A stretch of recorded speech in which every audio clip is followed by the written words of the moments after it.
Alors bonsoir à toutes, mesdames Khazak, et on remercie l'association Nouna Bat El qui nous invite à chaque fois et Baruch Hashem qui permet de donner des shiurim. On leur souhaite beaucoup d'aslacha. Amen. Alors, ici, alors le sujet qu'on a choisi, c'est la colère. C'est-à-dire que tous les dégâts que ça peut occasionner dans la vie de couple, dans la vie professionnelle, dans la vie familiale, tout ce que ça peut engendrer. Et comment c'est perçu dans la Torah. Ouais, comment c'est perçu dans la Torah, qu'est-ce qu'on a à gagner, qu'est-ce qu'on a à perdre. Ici, dans la paracha de Vaïchi, lorsque Yaakov il a voulu dire la fin des temps, hein, il s'est adressé à Réhouven, et ensuite il s'est adressé à Shimon. Et il a dit, voilà ce qu'ont fait Shimon, qu'est-ce qu'ils ont fait Shimon. Il a dit, Kli Hamas Michotem, c'est-à-dire qu'ils ont utilisé des armes, en fait, qui étaient des armes volées. Quelles armes volées? En fait, quand ils ont décidé de détruire la ville de Shrem, après l'abus qu'a subi leur sœur, parce qu'elle a été abusée par Shrem Ben Hamor, ils ont dit, ils ont fait un complot contre cette ville, et ils leur ont demandé, voilà, fait la Brit Mila, et en sachant qu'au bout de 3 jours, ils allaient venir, et affaiblis comme ils étaient, ils allaient massacrer la ville. Et donc, qu'est-ce qu'ils ont fait? Cette attitude, en fait, elle a été prise par Yaakov comme quelque chose d'insupportable, parce qu'il a dit, vous allez nous mettre en danger, parce que vous avez détruit cette ville, mais les gens qui habitent autour, ils vont vouloir nous attaquer pour se venger. Donc vous avez mis ma vie en péril, vous avez mis celle de ma famille, au détriment de quoi? De ce que vous avez jugé.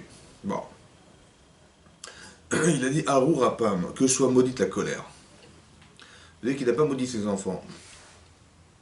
Il a dit que soit maudite la colère. C'est-à-dire que la source de la destruction de cette ville, en fait, elle est issue de la colère, c'est-à-dire de la façon dont ils ont eu de comprendre et d'assimiler cette situation. Ils ont agi avec colère. Alors c'est vrai que c'est affreux ce qui s'est passé pour leur sœur, c'est sûr et certain que c'est très très difficile d'avoir un sang-froid derrière et de juger la situation comme Yaakov aurait imaginé que ça soit. Mais on voit que Yaakov a dit Arurapam, que soit maudite la colère qui a engendré ce que vous avez fait. Vous avez détruit cette ville, et deux, vous avez essayé de déraciner le shor qui était Yosef. Ouais, que toute la manipulation qui a été faite derrière un désir de vendre et un désir En fait, eux, ils voulaient assassiner carrément Yosef, oui. En fait, et tout ça, c'est issu d'une source, ouais. Alors, c'est issu de quoi? C'est pas issu de la haine, issu de la colère. Arurapam, c'est-à-dire que dès l'instant où on a été, je pense, désabusé, quelque part dans sa vie, où on a eu une très forte frustration émotionnelle, comme ont pu vivre les frères de Yosef, parce que lorsque Yaakov Avinu, lorsque Yaakov Avinu, il a démontré l'amour qu'il avait de cet enfant, de Yosef, il a eu un rapport privilégié avec lui, il est Ben Zekunim, il est l'enfant de sa sagesse, c'est-à-dire qu'il a appris toute la Yeshiva de Shemever pendant 14 ans, et il a vu que cet enfant était un brillant, intelligent, et il lui a appris ce qu'il a appris pendant 14 ans, il lui a appris à cet enfant, donc il avait quelque chose d'exceptionnel, et je pense la femme qu'il aimait, c'était Rachel, donc il est enfant issu de cette femme, il devait lui ressembler physiquement, donc il y a beaucoup de choses qui rapprochent Yaakov de cet enfant. Le problème, c'est le regard qu'ont les autres enfants vis-à-vis de cette situation. C'est marqué Vaïrou et Chav, ils ont vu les frères, qui Otto Havavi Mekol Echav, que Otto, celui-là, était aimé plus que tous ses frères. Vaïsnu Otto, ça a créé de la haine. Alors ça a créé de la haine, mais ça a surtout créé de la colère.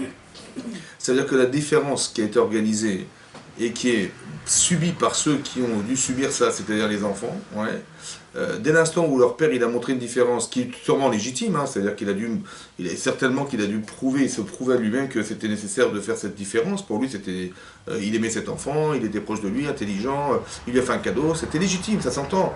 Le problème, c'est le regard qu'ont les enfants qui subissent ce regard, qui subissent ce rapport qu'il a avec cet enfant, et c'est marqué Vaïrou et Chav, Vaïrou et Chav ont vu ses frères qui est Otto. Ah, Vaviem. Ils n'ont pas nommé Yosef. Otto, déjà, c'est-à-dire qu'il n'est pas défini. Il n'est pas aimé quelque part. Vous voyez, Mikol et Chav, plus que tous ses frères.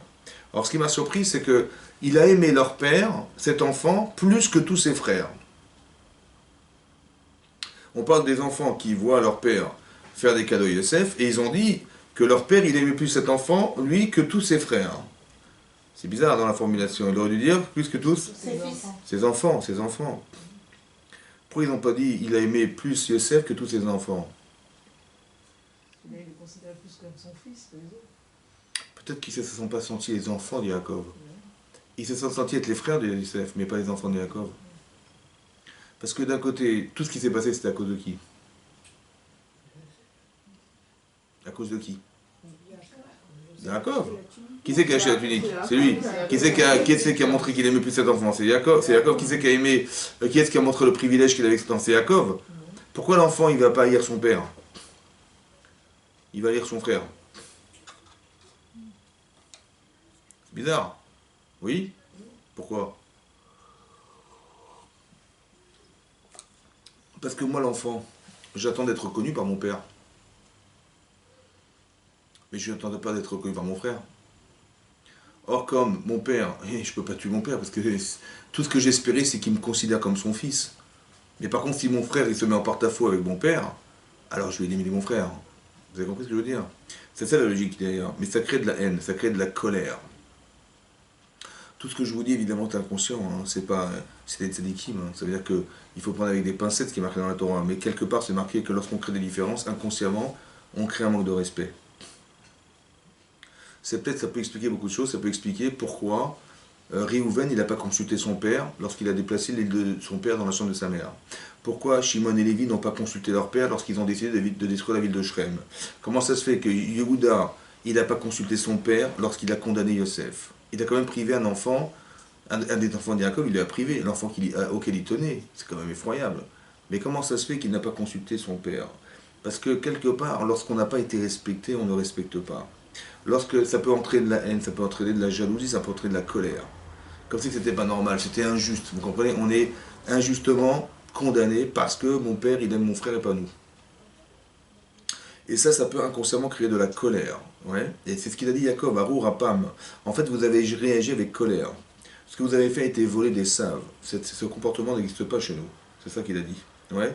Que Klir Hamas Michotem, les armes que vous avez utilisées, c'est les armes qui sont la bénédiction qu'a faite Yitzhak à Esav. Il a dit, tu vivras par le sabre, c'est une bracha qu'il a faite à son fils Esav. Mais cette bracha, elle ne nous concerne pas, nous. On n'est pas des gens qui utilisent les armes, la violence, la colère. Ça, c'est pas de chez nous. Ça. Donc ça a été volé. Et ce comportement-là, c'est ça qui est à l'origine de la faute. Vous voyez? Comme c'est que d'avoir détruit la ville de Shrem, évidemment, pour eux, c'était une injustice. Mais ça s'est manifesté à cause d'un défaut profond qui est la colère. Vous comprenez? Donc il ne faut pas essayer de réfléchir à dire je vais demander pardon aux gens à qui j'ai mal agi, avec qui j'ai mal agi, je vais demander. Non, il faut surtout que tu comprennes que l'origine de ton problème, c'est la colère. Ouais, la source de ça, c'est la colère. Parce que tu vas demander pardon, je veux bien, mais ton problème, t'es coléreux, t'es coléreuse, ça ne va rien changer, vous comprenez? Et donc aujourd'hui, c'est ça, demain c'est autre chose. Toutes ces choses qui vont créer quelque chose, une anxiété, une animosité, une inimitié, tout ce que vous voulez, ça va entraîner de la colère, vous comprenez? Une frustration, etc., ça va en créer de la colère. Donc si tu es coléreuse ou tu es coléreux, eh ben, ce terrain il est sensible chez toi, ben, tu vas manifester ta colère. C'est là que le problème se situe. Après, comment ça va s'exprimer dans les faits? À chaque fois, ça va être des cas différents. Mais on ne va pas réfléchir à ce qu'on a fait, on va réfléchir à ce qui est l'origine de ce que nous faisons. Et ce que, à l'origine, c'est ce que dit Yaakov Avinu, Arur Apam, que c'est un maudit de la colère. Voilà. Et donc ça veut dire que quelque part, quand on est coléreux ou coléreuse, on perd ses moyens. Ça veut dire que la colère, c'est une émotion qui nous empêche de réfléchir. Parce que l'émotion étant trop forte, oui, on est incapable, vu qu'on est prisonnier de l'émotion, oui, alors on n'est pas capable de réfléchir à ce qui se passe, et donc on va instantanément réagir sans réfléchir. Et ça, c'est grave. Oui. C'est-à-dire qu'on n'est pas capable. C'est pour ça que la Gemara dans Nedarim a dit que quelqu'un qui est coléreux, il pratique la Vodazara. C'est bizarre. Qu'est-ce que la colère a à voir avec la religion? Pratiquer Vodazara, c'est comme si j'avais une idole devant et on se présente devant. Qu'est-ce que ça a à voir avec ça? Mais qu'est-ce que ça a à voir le fait d'être coléreuse ou coléreux avec le fait de pratiquer une religion qui est étrangère au judaïsme? Ça n'a rien à voir, vous comprenez ou pas? Ok. La Gemara dit que c'est comme si on pratiquait la Vodazara. C'est comme si on reniait Dieu. Ouais, que le Chashiv, on ne considérait pas à Kadosh Baruch Hu, dit la Gemara dans les Darim. Elle dit aussi que si quelqu'un s'énerve, c'est qu'il a sensiblement plus d'Averot que de Mitzvot. Ouais, que Arvonotav, Mirubi, Misruyotav. C'est incroyable. Que la personne qui s'énerve, c'est qu'elle a plus de choses qui la condamnent que de choses qui révèlent de son mérite. Elle dit la Gemara que quelqu'un qui s'énerve, il est Shoecher Talmudo, il oublie sa Torah, il devient tipèche, il devient idiot. Et il dit la Gemara finale que Kol mine geinam shultimbo, beaucoup de sortes d'enfers résident en lui. Voilà, on va essayer de comprendre ce que ça veut dire. Donc il pratique la Vodazara, on ne comprend pas.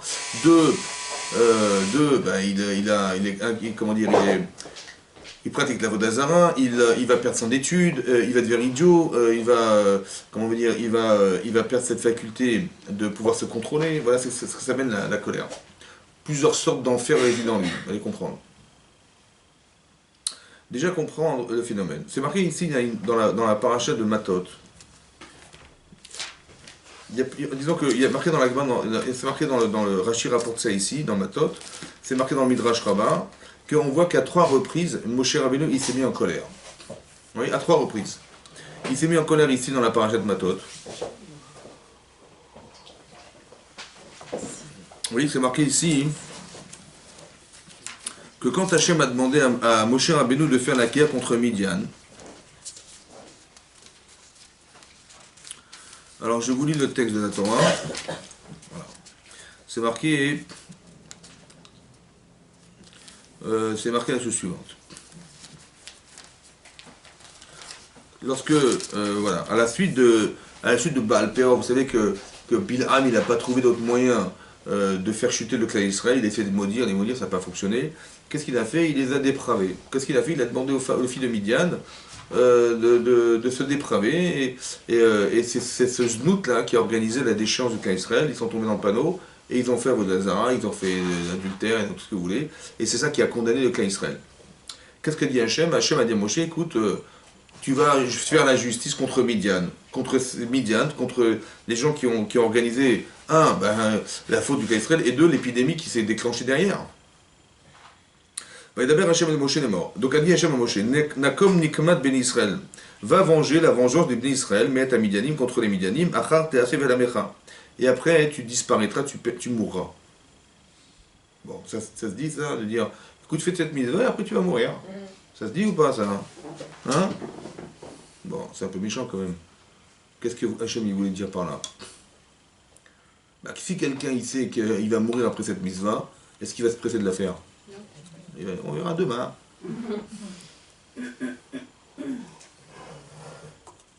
Marqué Vaidaber Moshe La'am, les morts. Et Chalitzu Meitechem Anashim. Moshe donc est venu voir le peuple, il a dit séparez de vous des hommes. Là ça va pour l'armée. Et Veyu al Midian, la tête Nikmat Hashem et Midian.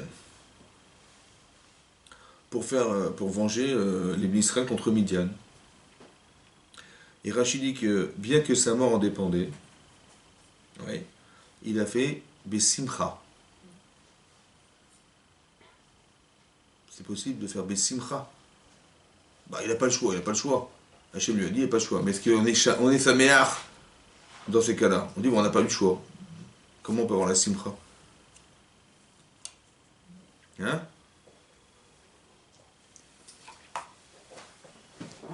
Comment quelqu'un peut avoir la simcha de savoir qu'il va mourir après cette mitzvah-là? Il est entier avec lui-même. Il fait ce qu'Hachem lui demande. Donc il est obligé. Mais est-ce qu'il est sa mère? S'il a confiance en Hachem à 100%. Simcha. Hein? Il est mal à l'aise. Mais bon, il n'a pas le choix. On n'est pas sa mère.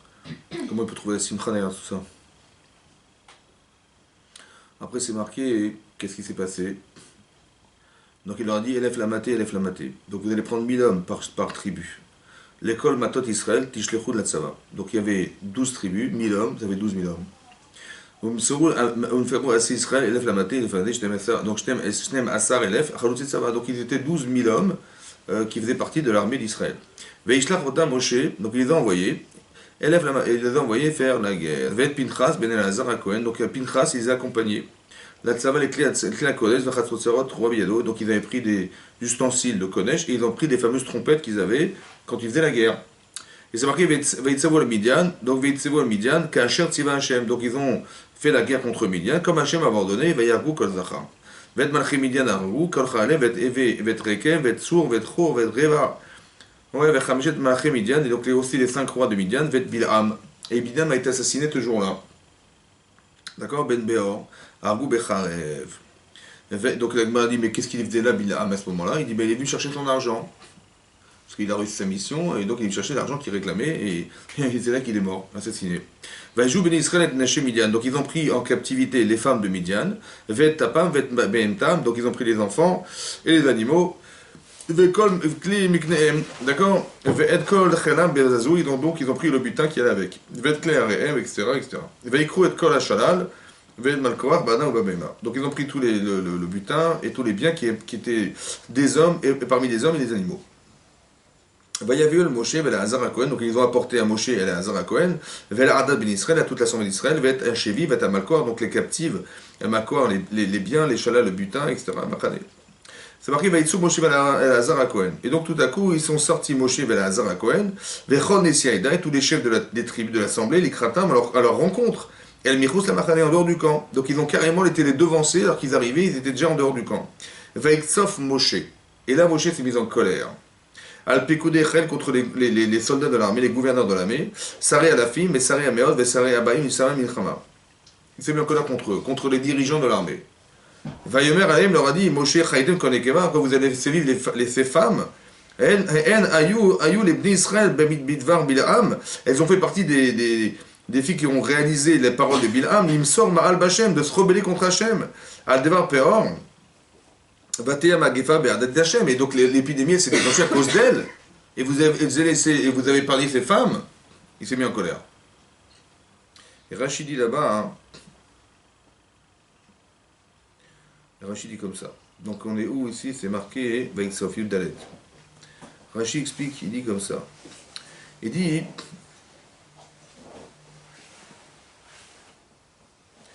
voilà. Rachid dit comme ça.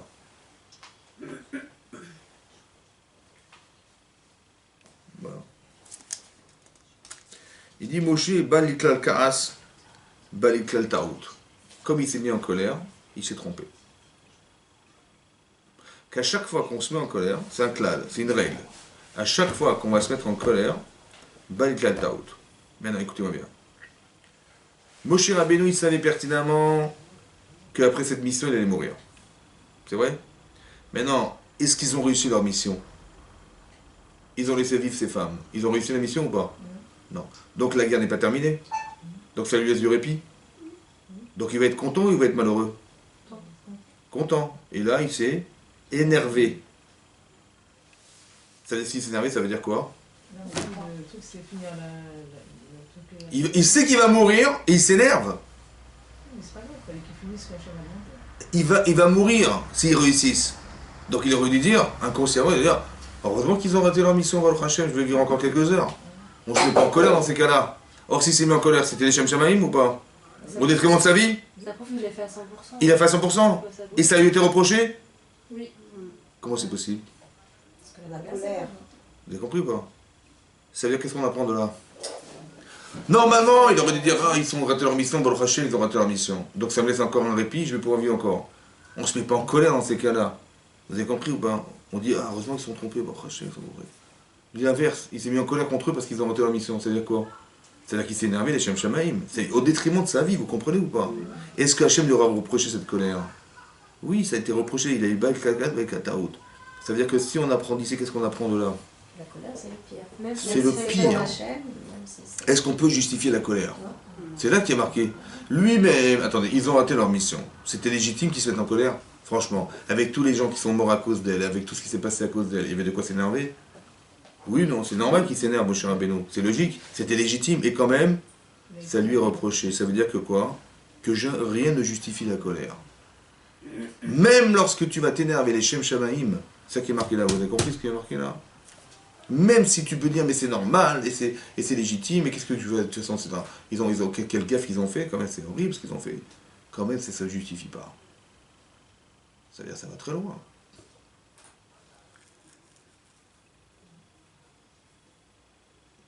Maintenant, quand on se met en colère, on renie Hachem. On pratique la Vodazara. Ça vous paraît logique, ça?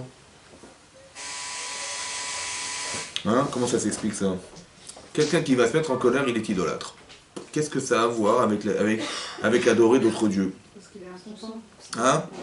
Alors inconscient c'est idolâtre? Il n'accepte pas que c'est les sous Hein? C'est la colère, c'est la colère. Ça c'est idolâtrie, ça? Mais non, il est nerveux et c'est tout. C'est pas. Oui, où est-ce que vous voyez le bon Dieu là-dedans? Il n'accepte pas que c'est un Hachem. Justement, C'est ça qu'il faut comprendre. En quoi c'est un rapport avec Hachem? Quel rapport avec Hachem? C'est s'énerve, c'est Il le voit qu'il comme un pense que lui, il maîtrise le Non, c'est pas ça, non. Hachem, il est plus devant. Hein? On voit plus Hachem devant nous. Où est-ce qu'il est Hachem là? Où est où Hachem ici? Hachem, il est où? contre Hachem. Hein? Il fait disparaître. Il refuse qu'on lui envoie. Qu'est-ce qu'on lui envoie? Les preuves. Tout ce qu'on peut lui envoyer, il refuse. Alors expliquez-moi, dans l'exemple de Moshe Rabbeinu, il demande aux soldats de l'armée d'aller faire la guerre pour faire justice à ces gens qui ont condamné le clan Israël, et ils reviennent avec les femmes. Les femmes avec qui ils se sont débauchés. Quand vous voyez ça, qu'est-ce que vous dites, vous? Bon. Hein? On va s'énerver. Mais il ne faut pas s'énerver. Alors qu'est-ce qu'il faut penser alors? Qu'est-ce qu'il faut penser? Dans l'histoire des frères avec Shrem, par exemple, Revenez avec les femmes.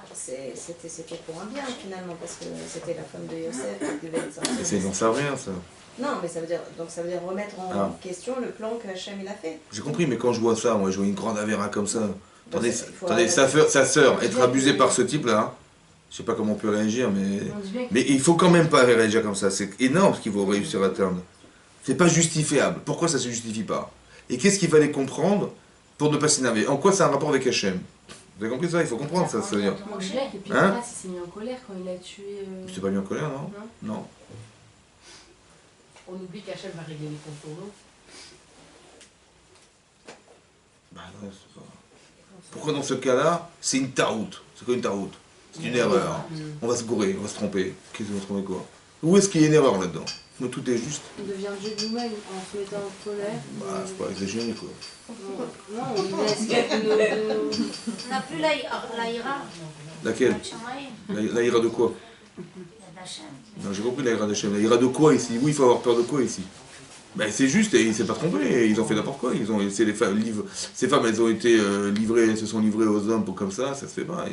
Il y a eu une épidémie quand même à cause d'elles. Il y a beaucoup de juifs qui sont morts à cause d'elles quand même, c'est énorme. Comment il faut réfléchir pour se contenir? C'est ça l'idée. Comment je vais réfléchir pour me contenir? Comment je vais réfléchir pour arriver à me contenir? C'est ça. Qu'est-ce que ça va avec l'idolâtrie? Il y a aussi d'autres exemples dans la Torah. Par exemple, c'est marqué dans le Midrash Rabbah, que dans la paracha de Béchalar, c'est marqué là-bas, Hachem il a dit, voilà, vous êtes dans le désert, il a dit au Bnei Israël, il va tomber de la manne tous les jours. Donc il va pleuvoir de la manne tous les jours. Donc le dimanche, lundi, mardi, mercredi, jeudi, vendredi, va tomber 2 parts de manne. Pourquoi? Parce qu'il ne tombera pas de manne Shabbat. Ok? Il dit ok, donc il était au Israël, vous savez, il va avoir de la manne tous les jours. Donc la manne, c'est quoi la manne? C'est ce qui tombe du ciel, c'est miraculeux quoi. Par contre, le Shabbat, il ne tombera pas de manne, donc il y aura 2 parts de manne, une pour le vendredi, une pour le Shabbat. Lechem Mishneh, un pain double. Donc, n'allez pas chercher du pain, de la manne, le Shabbat. Il n'y en aura pas. Ok. Qu'est-ce qu'ils ont fait les Israël? Ils sont allés chercher. Et Moshe Rabbeinu s'est mis en colère contre eux. Dit le Midrash Rabbah, il a oublié la Chod Shabbat. Shochir Talmudo. Il y a une dans Psachim, là-bas, dit au nom de Rish Lakish, que celui qui est Kohes, qui se met en colère, si c'est un chacham, chochmato bistaleket mimenu. La chochma, elle s'envole. Comment vous expliquez ça? Parce que je m'énerve, ça s'envole. La Torah est volatile. Il va l'oublier, la Torah. Parce qu'on est hors de soi. Hein? Je sais pas, un prof de maths, il s'énerve contre ses élèves, il oublie les mathématiques. Et il est hors de lui, donc il n'arrive même pas à réagir normalement. Il oublie carrément. Là-bas, il a oublié la Chod Shabbat. Il les connaissait, mon cher ami, la Chod Shabbat. Il les connaissait, la Chod. Il l'a oublié. Quand même incroyable. Ici, on va dans la paracha de Matot. Il a oublié, parce qu'après, c'est marqué dans la Torah ici, qu'après qu'ils aient fait la guerre contre Midian, ils ont raté la guerre, il s'est mis en colère contre eux. Et tout à coup, celui qui a annoncé les lois de la kécharisation des ustensiles, parce qu'ils ont ramené du butin, des casseroles, des marmites, etc. Qui c'est qui a énoncé ces halachot? Eh bien, c'est pas Moshe Rabbeinu. C'est Éléazar, le fils d'Aaron à Cohen. Il a dit tout ce qui passe par le feu, par l'eau, par l'eau. Il leur a dit la halachot de kécharisation des kélim. Pourquoi il a oublié la halachot de kécharisation des kélim? Pourquoi? Parce qu'il s'est énervé contre eux. Il a oublié comment on kécharise des ustensiles. C'est ce qu'il devait dire Moshe Rabbeinu. Il a oublié sa halachot. Qu'est-ce que ça a à voir avec leurs problèmes? Ils ont oublié la Chod Shabbat. Il a oublié la Chod Shabbat parce qu'ils n'ont pas respecté Shabbat. Pourquoi lui, il doit être puni des erreurs des autres? C'est bien. Hein? C'est lui qui s'est mis en colère. Pourquoi? C'était légitime qu'il se mette en colère. Peu importe. Et pas, quand même, il doit oublier la hara. Lui, mais non, qu'eux, ils oublient la hara. Pourquoi c'est lui qui oublie? Chacham, le Chacham, il va oublier la Torah. C'est vrai que c'est intéressant parce que quand je vois une carence chez quelqu'un, pourquoi ça m'énerve? Hein? Il y a des gens qui ne supportent pas la bêtise. Ouais, c'est vrai, hein? Ils ne supportent pas la bêtise. Les gens, une bêtise, ça m'en fout. Parce qu'on se sent supérieur à la personne. Peut-être, ouais, c'est possible. Mais pourquoi? Comment on aurait dû réagir alors? Mais des fois, ça nous énerve. Quand vous perdez de l'argent à cause des gens, quand, je sais pas, votre mari vous fait n'importe quoi, et ça énerve. Parce qu'il ne comprend rien, il fait n'importe quoi. Ça vous rappelle quelqu'un ou pas? C'est énervant, c'est énervant. Mais ça nous énerve, parce que comment il a pu faire... D'abord j'ai honte, et puis il m'a fait perdre du temps, et puis je sais pas quoi, bon, on s'énerve. Le problème, c'est qu'on oublie sa Torah, c'est bizarre quand même. Alors il faut comprendre comme ça, peut-être, l'idée c'est comme ça. On est d'accord que tout ce qui arrive est Minash Shamaim. C'est vrai ou pas? Maintenant, comment vous comprenez qu'on tombe en face de gens qui font des bêtises? Voilà, par exemple, Moshe Rabbeinu, il voit les Israël, ils vont sortir Shabbat, il a constaté qu'ils sont sortis Shabbat chercher de la manne. Ok. Bon, j'ai deux façons de réagir. Je dis, mais attendez, j'aurais quand même expliqué. Je leur ai expliqué, et je vais combien de fois, il faut répéter combien de fois pour qu'ils comprennent. Bon, et manifestement, ils n'ont rien compris. Donc, c'est eux qui ont un problème ou c'est moi qui ai un problème? C'est eux. Ou bien, Non, c'est moi qui m'a expliqué. il y a deux possibilités. Soit ils sont tembelim, ouais. Soit, donc j'ai de la peine qu'ils soient tembel. Soit, ce que j'ai dit n'est pas passé. Donc, écoutez-moi bien maintenant. Quand Hachem, il nous présente quelqu'un qui est bête, hein? Bon, c'est quand même Hachem qui l'a envoyé. Mais qu'est-ce qu'il a pensé à Hachem? Pourquoi il m'a envoyé des idiots devant moi? Pourquoi il m'a envoyé des gens qui font des bêtises devant moi, des erreurs? Pourquoi moi? Il y avait d'autres personnes. Pourquoi c'est moi? Hein? Pourquoi faire? Comment? Tester aussi. Attendez, quand ça vous rend folle, c'est que vous avez la connaissance que la personne n'a pas. Ok? J'ai la chorma, Hachem m'a donné la connaissance, j'ai appris la Chot Shabbat et je vois qu'ils transgressent Shabbat, ces gens-là. Ils ont été chercher de la manne dans le désert. Alors je me suis mis en colère contre eux. Ok, deux choses à comprendre. C'est Hachem qui m'a envoyé cette chose-là. Écoute, là c'est lui qui m'a donné la chorma. Mais c'est aussi lui qui m'a envoyé la mission de leur dire de ne pas chercher de la manne. C'est vrai ou pas? S'ils ont été chercher de la manne, manifestement, c'est qu'ils ont un problème. Lequel? Lequel? Dites-moi lequel. Ils n'ont pas compris quoi? Ce que je devais leur transmettre. Attendez, c'est quoi ils n'ont pas compris quoi? Ils savent bien que je leur ai dit, il ne faut pas chercher de la manne Shabbat. Ils n'ont pas compris, c'est simple, il n'y a rien à comprendre. Attendez, écoutez, juste je vais expliquer qu'on soit clair, tous. Je leur ai dit, ne sortez pas Shabbat, il n'y aura pas de manne. C'est clarinette. Bon, comment ils peuvent se tromper? C'est pas possible. Comment ils ont été chercher de la manne? Parce qu'ils avaient peur. Parce que c'est quoi? Parce qu'ils avaient peur que ça ne va pas suffire ce que j'ai. Et ils ont été recherchés. Mais c'est leur peur contre quoi? Contre le respect du Shabbat. Qu'est-ce qui a été plus fort? Le respect du Shabbat ou la peur qu'ils avaient de ne pas en trouver? Mais comment c'est possible qu'ils puissent avoir plus peur que de respecter le Shabbat? C'est que manifestement le Shabbat n'a pas assez d'incidence sur eux, oui ou non? Donc c'est qui a transmis la loi? Mais si je m'énerve, qu'est-ce que je vais gagner? Qu'est-ce que je vais gagner? Que ce que j'ai dit en vérité, ça m'a porté un préjudice parce que je savais le Shabbat. Vous avez compris ça? C'est possible qu'Hachem lui enlève parce que manifestement il ne sait pas gérer ce qu'on lui donne. Un, parce qu'il n'a pas d'empathie vis-à-vis de celui qui manque. Au lieu de te dire, mais si notre Mechal Shabbat, c'est que le Shabbat, il est passé imposant chez eux, il est passé porteur chez eux. Donc je vais encore leur répéter la halachot de Shabbat pour qu'ils évitent de transgresser. Donc la connaissance, je l'utilise au service de ceux qui ont en manque. Mais si je m'énerve, un, ça n'a servi à rien, parce que ce que j'aurais donné, je ne le donne pas. Et deux, ce que je donne me porte préjudice parce que je m'énerve avec ce que je sais. Alors Hachem, pour me sauver, il me l'enlève.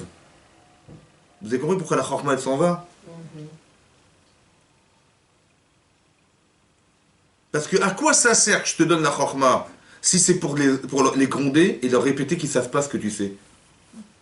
Et à quoi ça sert que je te la donne si ça te porte un préjudice? Parce que c'est un mirchol. Vous avez compris? Je te donne une chorma qui te dessert. Alors il vaut mieux que je t'enlève, si tu vas faire une avéra. Parce que c'est une avéra, vous comprenez pas? C'est pour ça que j'ai mis la chorma. C'est logique. Mais d'un côté, ironie Dieu, pourquoi? Parce que, mais si je t'ai envoyé, tu penses, Hachem il dit, le pauvre il est bête. Bon, cette personne elle a des connaissances, elle est intelligente. Et ben je vais les faire se rencontrer. Et comme ça, il va voir qu'il est bête, il va dire, le pauvre, il va lui donner ce qui lui manque. Et encore, on a gagné qu'un il a reçu, et l'autre ça lui a servi ce qu'il a reçu. Mais si la personne s'énerve, c'est comme si qu'Hachem n'avait pas envoyé. C'est ça, Vodazara, vous comprenez ou pas? C'est pas parce qu'on s'énerve qu'on perd ses moyens. C'est que manifestement, le schéma qu'Hachem il a utilisé pour permettre à cette personne de faire une mitzvah, parce qu'il avait le srout d'avoir la connaissance qu'il a mérité d'avoir et qu'il va la transmettre à celui qui ne l'a pas, il l'a pas utilisé. Donc j'étais où moi quand j'ai fait ça? Il était où Hachem quand il a fait ça? Il n'était pas là. Parce que si le type s'énerve, c'est qu'il n'était pas là Hachem. C'est ça, Vodazara. C'est comme si qu'il était en train de pratiquer une religion sans Hachem. Parce que tout ce qui arrive est Mina Shamaïm. Ouais. Donc quand je sais que c'est Hachem qui me l'envoie, est-ce que je me calme? Je dis, attends, Hachem il m'a fait une mission. Ouais, il faut le lire comme ça. Quand vous voyez quelque chose qui est une carence, ouais, et que vous vous énervez, c'est que forcément, c'est pas Hachem qui vous l'a envoyé. Parce qu'il n'est pas là pour vous énerver, Hachem. Mais c'est lui qui vous l'a envoyé. Donc il faut que je me calme en me disant, plutôt que de dire la pauvre ou le pauvre, il ne savait pas, qu'est-ce que je fais moi? Je vais m'énerver contre lui. Ça va? Qu'est-ce que j'ai fait en fait? Qu'est-ce que j'ai fait? Non seulement je lui ai rien donné, mais en plus je lui ai montré qu'il était nul. Vous avez compris ça? C'est-à-dire que je lui ai fait la honte, en plus du fait que j'aurais dû normalement lui apporter que quelque chose qui aurait dû le combler. C'est ça comme ça que j'aurais dû raisonner. Mais qu'est-ce que j'ai fait moi? Je me suis énervé. La Torah dit que la Chorma c'est mistaleket. Mais si je m'énerve, en vérité, c'est que j'ai plus de carence en moi que de force en moi. Avonotav, merubim, mesruyotav. C'est un révélateur. Parce que c'est quoi le srout et c'est quoi la chova? C'est qu'il y a plus d'avera que de mitzvah. C'est quoi l'avera? La avera, c'est la résultante de ce que je pense pour moi et j'occulte complètement les autres. Quelqu'un qui a un rachat, tout l'intérêt qu'il a, c'est d'assouvir quelque chose qui est proche de lui. Mais il se fiche des autres, vous comprenez? C'est ça l'avera. Oui? Mais la mitzvah, c'est de dire non, la mitzvah, c'est de dire j'ai des moyens, j'ai des choses, je les partage avec qui de droit, et le monde sera meilleur, et puis le monde qu'Hachem a créé, il y a des carences dans toute chose, il y a une carence, il sera comblé parce que voilà, j'ai comme Abraham, j'ai envie de donner, j'ai envie de partager, on peut partager tout et n'importe quoi, vous comprenez, mais je donne, donc je participe à la création, et je suis un tzaddik. Et un rachat, c'est l'inverse. J'utilise les éléments présents dans son intérêt personnel. Mais si je m'énerve, c'est que je vois cette situation, je prends à charge ce que j'ai au détriment de celui qui ne l'a pas. J'aurais dû faire du chesed, de lui partager la connaissance. J'aurais dû avoir de l'empathie, de ressentir sa souffrance. Et j'ai fait l'inverse, vous comprenez? C'est ça. Et ça, c'est un révélateur de conscience. Qu'il y a plus d'avérin que de mitzvah. C'est logique ou pas? Donc quand je m'énerve, en vérité, l'énervement n'est que la conséquence d'une situation, d'un état d'être qui est révélateur chez la personne. Parce que si c'était équilibré, j'aurais réfléchi, je dis, qu'est-ce que je dois faire? Mais si je me suis énervé, c'est que forcément, il y a un terrain à ce qui amène à l'énervement. Comme c'est que je m'approprie les éléments, j'étais propriétaire de ce que j'avais, ouais, et que je vois que les autres qui n'ont pas, mais ça m'énerve de voir que les gens ils font autour de moi, ils ne font pas ce qu'ils auraient dû faire s'ils avaient été comme moi. Et ça, c'est un problème, vous comprenez? Comme c'est que j'avais le droit j'avais un droit de propriété sur la connaissance. On ne peut pas penser que là, Moshe Rabbeinu, peut-être qu'il a eu de la peine de voir que les Bnei Israël... On ne se met pas en colère quand on est en peine. On se met pas en colère. Par rapport à Kadosh Baruch Hu. On se met pas en colère. De voir on a de la peine. Qu'ils ont, avec tout ce qu'il leur a donné, de voir qu'ils ont mis peut-être... qu'ils ont... Peu importe, on n'a pas de... On se met pas en colère quand on a de la peine. Pas pour lui, mais pour Akadosh Baruch Hu. Ben oui, mais on se met pas en colère pour lui. On a de la peine pour lui. On dit le pauvre, comment il a vu ça, à cause de ça, je vais vous expliquer un truc. Si je m'énerve contre la personne qu'Hachem m'a envoyée, qui c'est qui va avoir de la peine? C'est moi ou c'est lui? C'est lui. C'est lui. Mais quand je lui dis, mais j'ai de la peine pour lui, mais qu'est-ce qu'il aurait aimé que je fasse, Hachem? Que je m'énerve contre eux? Ou il aurait préféré que je comble ce qu'il ne savait pas? C'est quoi son kavod? Je respecte Hachem. Mais qu'est-ce qu'Hachem, il voulait que je m'énerve? Ou il voulait que je puisse combler ce que lui ne peut pas faire, mais que je vais faire moi, parce qu'il m'a donné la chorma? Qu'est-ce qu'il aurait préféré, Hachem? Donc moi, au lieu d'avoir de la peine pour lui, de voir qu'ils sont comme ça, je vais avoir de la peine pour eux, de ne pas respecter ce que lui, c'est son kavod. Le kavod, c'est de respecter Hachem. Mais son respect, c'est quoi? Comment je vais l'honorer? En faisant que ce que lui aurait aimé que je fasse. Parce qu'il n'aurait pas aimé que je m'énerve, il aurait aimé que je comble. Donc si je le respecte, je ne vais pas m'énerver. Si je respecte Hachem, puisque c'est lui qui me l'a envoyé, il nous donne une connaissance pour qu'on la partage.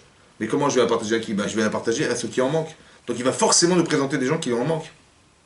Oui, mais là, il a transmis une halakha que Akadosh Baruch Hu lui a donné. Est-ce qu'elle est passée, la halakha? Elle n'est pas passée. Pourquoi? Parce que parce que d'après ce qu'on comprend, certains c'était un manque de Emouna. Non, mais non. Non. C'est pas un manque d'Imouna, c'est un manque que le message. C'est quoi la Imouna? C'est un manque. Ce que je trans. De savoir Mais non, ça n'a rien à qu'ils voir. allaient avoir Mais non. une dose. Attendez, des fois vous allez expliquer 10 fois, vous allez dire 10 fois, répéter 10 fois à vos enfants de faire un truc. Ils vont pas le faire. Exactement. On Voilà. comprend beaucoup mieux 10 la ans, vous allez dire, enfant. ça fait 10 fois que je te répète, il y en a marre, etc., etc. Bon, si l'enfant il a fait ça veut dire que dans sa tête, la propriété, la priorité qui était la sienne par rapport à la vôtre, c'est la sienne qui est prioritaire. Donc c'est pas un problème qu'il est bête, ni bête, ni machin, c'est un problème de priorité. C'est pas un problème des mounas. Ça peut être. Mais c'est pareil, la priorité, eux, ils avaient dit, mais nous on a peur que le Shabbat, où on dit, bah, si on pouvait inconsciemment avoir ces femmes avec nous, ça serait bien. Vous avez compris? Voilà. Mais on doit respecter la avéra des autres. Ça veut dire que quand je vois quelqu'un qui est en faute, au lieu de dire comment il a osé fauter, essaie de comprendre qu'il y a une logique derrière. Quelqu'un qui est Mechal Shabbat, il y a une logique. Pourquoi? Parce que le pauvre, il n'a pas eu l'éducation, il n'a pas appris la Torah, etc. Il dit, mais comment il a osé nous transgresser notre Shabbat à nous? Mais ça va pas ou quoi? J'ai compris, mais le problème c'est qu'il n'est pas Shomer Shabbat. Mais c'est logique. Il n'a pas eu l'éducation, il n'a pas été à l'Yeshiva, il n'a pas été à l'école, il n'a pas eu machin. Donc s'il est Mechal Shabbat, bah, ça fait partie de quoi? Ou alors il a eu une frustration et il a été Mechal Shabbat parce qu'il en a marre du Shabbat. Donc il y a un problème que je vois. Soit j'atteste, je dis, bah, il est Mechal Shabbat, c'est Mechal Shabbat. Ou je dis, mais qu'est-ce qu'Hachem il aurait aimé que je fasse pour lui? Si je m'énerve, on a tout perdu. On a perdu tous les deux. Lui il a perdu, moi j'ai perdu. Donc je vais me calmer et je vais faire en son honneur quelque chose. Et donc je vais essayer de l'aider, ça va? Et je vais respecter la personne. Et je vais lui montrer combien c'était valorisant de faire le Shabbat, etc., etc.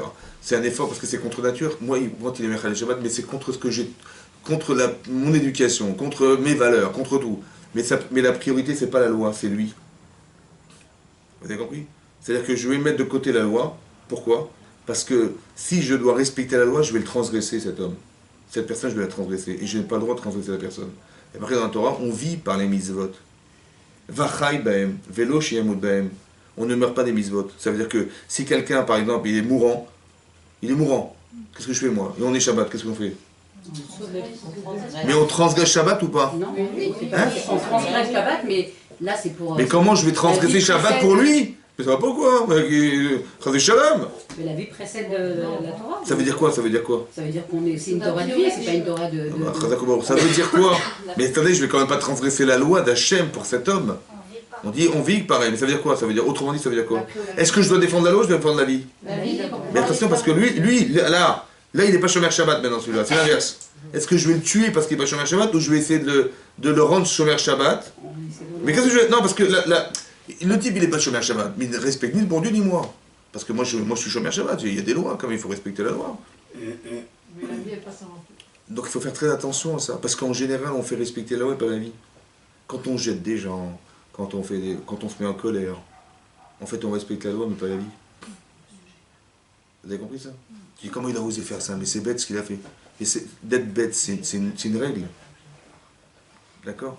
Il n'a pas respecté la loi, il a fait une bêtise, donc il n'a pas respecté les règles. Mais ne pas respecter les règles, c'est une loi. Mais la vie, elle est plus importante que la loi. Donc la priorité, c'est lui, c'est pas la loi. Donc tu vas te calmer pour... Pourquoi les femmes elles allument les nérotes? Les nerfs. Hein? Parce qu'il faut la mettre en veilleuse. Vous avez compris, il faut se calmer. Ça veut dire qu'il faut faire attention, ça c'est parce que la priorité c'est la personne. Alors là, excusez-moi. C'est pareil, quand il voit les gens, ils ont été chercher la manne Shabbat, il s'est mis en colère. Il a vu qu'ils ont vu qu'ils ont amené les femmes là-bas, mais c'est n'importe quoi. J'ai compris, ils ont un Yetzirah. Mais donc, c'est justement que là, c'est là que démarre ton travail. C'est quand il y a des Yetzirah chez les gens, il y a un manque, donc toi tu es là pour le combler. Mais si tu t'énerves, ça veut dire que la Chorma qui t'aurait dû te permettre de combler le manque, et ben, cette Chorma, tu l'as. À quoi elle te sert? Elle te dessert, alors on va t'enlever. C'est logique, vous comprenez ou pas? Un, il n'a pas reconnu Hachem, et deux, il n'y a que 3 fois dans l'histoire où Moshe s'est mis en colère, c'est-à-dire que c'était un très grand sadique. Et quand il s'est mis en colère, c'était légitime. Vous avez compris? C'était le pire, c'est quand c'est justifiable. Ça veut dire que quand on se met en colère alors que c'est 150% justifiable, on nous le reproche. Pourquoi ça nous est reproché? Pourquoi c'est destructeur et déstabilisant de se mettre en colère? Alors que c'est justifié. Ici c'est justifié, n'est-ce pas? Le Shabbat c'est justifié, tout est justifiable. Et pourquoi ça lui est reproché? C'est compréhensif. Hein? C'est quelque chose qui est compréhensif. Je veux dire, si on part de la base, c'est justifiable. Donc c'est bête de se mettre en colère pour ça, alors que si c'est pas... C'est vrai. Mais ça veut dire que là, c'est comme si quelqu'un dit, il met les mains dans le feu. Il dit, j'ai pas fait exprès. Bon, ça brûle ou pas? Oui, ça C'est dingue. Hein. Ça dépend de, ah mais je savais pas. Si je savais pas, ça brûle pas. Ou ça brûle toujours. Je dis, ah, mais je savais pas moi que c'était, il fallait pas se mettre en colère. Moi je pensais que c'était légitime, c'était justifié. Ça brûle. Ça veut dire que c'est comme si j'ai mis les mains dans le feu. Vous avez compris? Quand je me mets en colère, comme si que j'utilisais une énergie que j'avais contre moi-même. Vous avez compris ça?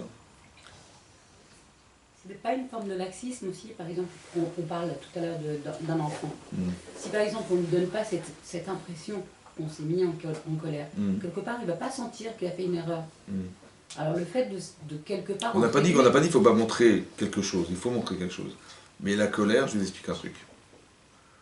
Quand vous vous mettez en colère, qu'est-ce qui se passe? En fait, imaginez, on se met en colère contre vous.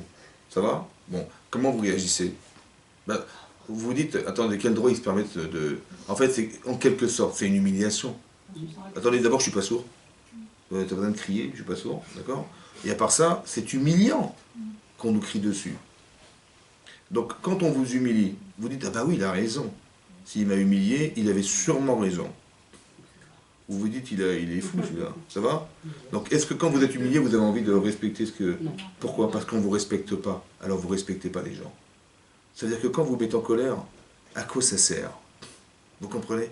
Au niveau d'efficacité, c'est possible que la personne va bien comprendre que vous n'êtes pas contente. Ça va? Mais au niveau de la construction, du rapport, de la communication, c'est une catastrophe. Parce que quand on humilie les gens, il ne faut pas espérer que les gens vont changer. De toute façon, je m'en fiche, moi. Je lui dis ce que je pense et je me suis vidé, votre Hachem. Je lui ai dit la vérité. Voilà, je lui ai dit tout ce que j'avais sur le cœur, qui se débrouille avec. C'est ça qu'on fait en général, ouais. Bon, mais est-ce que de faire reproche en s'énervant, ce n'est pas quelque part humilier la personne? Et c'est pas quelque part quelque chose qui n'aura pas de résultat. Tu dis, mais attends, je vais bien m'énerver contre lui, comme ça il va bien comprendre, il va bien changer. Ça va? Ça va marcher ou pas? Pourquoi? Hein? Ça va pas forcément changer. Pas du tout, pas forcément. Ça ne marchera jamais, évidemment ça ne marchera pas. Ça ne marchera jamais, ça marchera. Pourquoi? Parce que je vous explique comme ça. Les choses qu'on impose aux autres, parce que quand je m'énerve, j'impose. Je dis, tu dois faire comme ça, et je m'énerve. Bon, mais chaque chose qui est imposée n'a pas d'avenir. Parce qu'aujourd'hui, il va être docile, il va être gentil, mais demain, c'est terminé. Hein. Ça vous compris? Donc, si la personne elle vit dans une gymnastique de toujours imposer en s'énervant, ouais, il n'y a pas de résultat efficace dans la durée. L'énervement, on s'énerve parce que quelque part, on aurait tellement aimé que ça se passe vite. Ça se passe comme ça, et quand ça se passe pas comme ça, donc on impose. Vous avez compris? Et lorsqu'on impose, partez du principe que quand on invite les gens à faire, on respecte les gens vont se dire, ah tu me respectes, je te respecte. Mais quand j'impose quelque chose, en m'énervant, la personne, elle ne peut pas accepter. Même si elle accepte de le faire, c'est à contre-cœur, de toute façon. Vous avez compris? Donc au niveau de l'efficacité du rapport, il y a quelque chose qui est défroyable, c'est ça qu'on a parlé de dégâts. Ça détruit la relation. Parce que la personne va se sentir obligée de faire. Parce que si je ne fais pas, la personne s'énerve. Comme il y a des couples, une femme elle me dit oui mais quand je parle de certains sujets avec mon mari, il s'énerve. Alors j'arrête, je ne discute pas, je n'ose pas rentrer dans le sujet. Je dis donc qui est-ce qui souffre au final? Ben, c'est vous qui souffrez, je dis c'est vous qui souffrez. Alors vous dites à votre mari de ma part, vous dites comme ça. Vous dites quand tu seras calmé, moi j'ai le temps, il n'y a pas de problème. Hein. De toute façon, j'ai pas envie de subir certaines situations. Et il faut qu'on en discute. Si tu n'es pas d'accord, ben, si tu cries, il n'y a pas de problème. De toute façon, je ne suis pas sourde. Quand tu seras calmé, on en discute. Mais de toute façon, je ne suis pas prêt à souffrir. Tu as des problèmes, tu peux t'énerver. Parce que ça te dérange, tu t'énerves. C'est vrai. Parce que je te remets en question, ça t'énerve. Ok. Et donc, comme tu n'as pas envie de changer, tu te mets en colère pour que je m'arrête, mais je ne m'arrêterai jamais. Parce que, bah oui, parce que c'est moi qui souffre. Donc, quand tu seras calmé, on en discute. Et ça ne sert à rien de crier, parce que de toute façon, c'est pas ça qui va arranger les choses. Ça va? Donc il faut être capable de comprendre ça. Hein? Au moment de la colère, on ne réfléchit pas, c'est tellement spontané. J'ai compris. Mais c'est pour ça qu'il faut voir, je vous explique un truc. C'est un autre principe de base qu'il faut avoir dans sa vie. On ne se rend pas malade des débiles. Non, parce que si quelqu'un il fait une bêtise, il est bête, et moi je m'énerve contre lui, il m'a rendu malade. Voilà. Alors je ne me rends pas malade, je dis, pas de problème. Je dis, mskin, vous avez compris? Moi, si la personne est bête, elle s'énerve, je dis, le pauvre, il est bête. Bon. C'est comme ça qu'on se calme, vous avez compris? Voilà. C'est pas grave, c'est pour les enfants, moi je parle pas une fois. Mais peu importe, c'est dans toute situation, on ne se rend pas malade de la bêtise des gens. Il dit, ah, il a pas fait ça, il m'a fait ça, il m'a parlé comme ça, etc. Ils sont malades. Non, pourquoi je me rends malade? Si, les bêtes, je me rends malade. Excusez-moi, les enfants, ils sont pas bêtes. Comment? Les enfants, ils sont pas bêtes, par exemple. Non, je parle pas de ça, je parle pas en couple ou quoi que ce soit. On est victime d'un adulte, voilà, un adulte. Ça peut être son mari, ça peut être les voisins, ça peut être n'importe qui.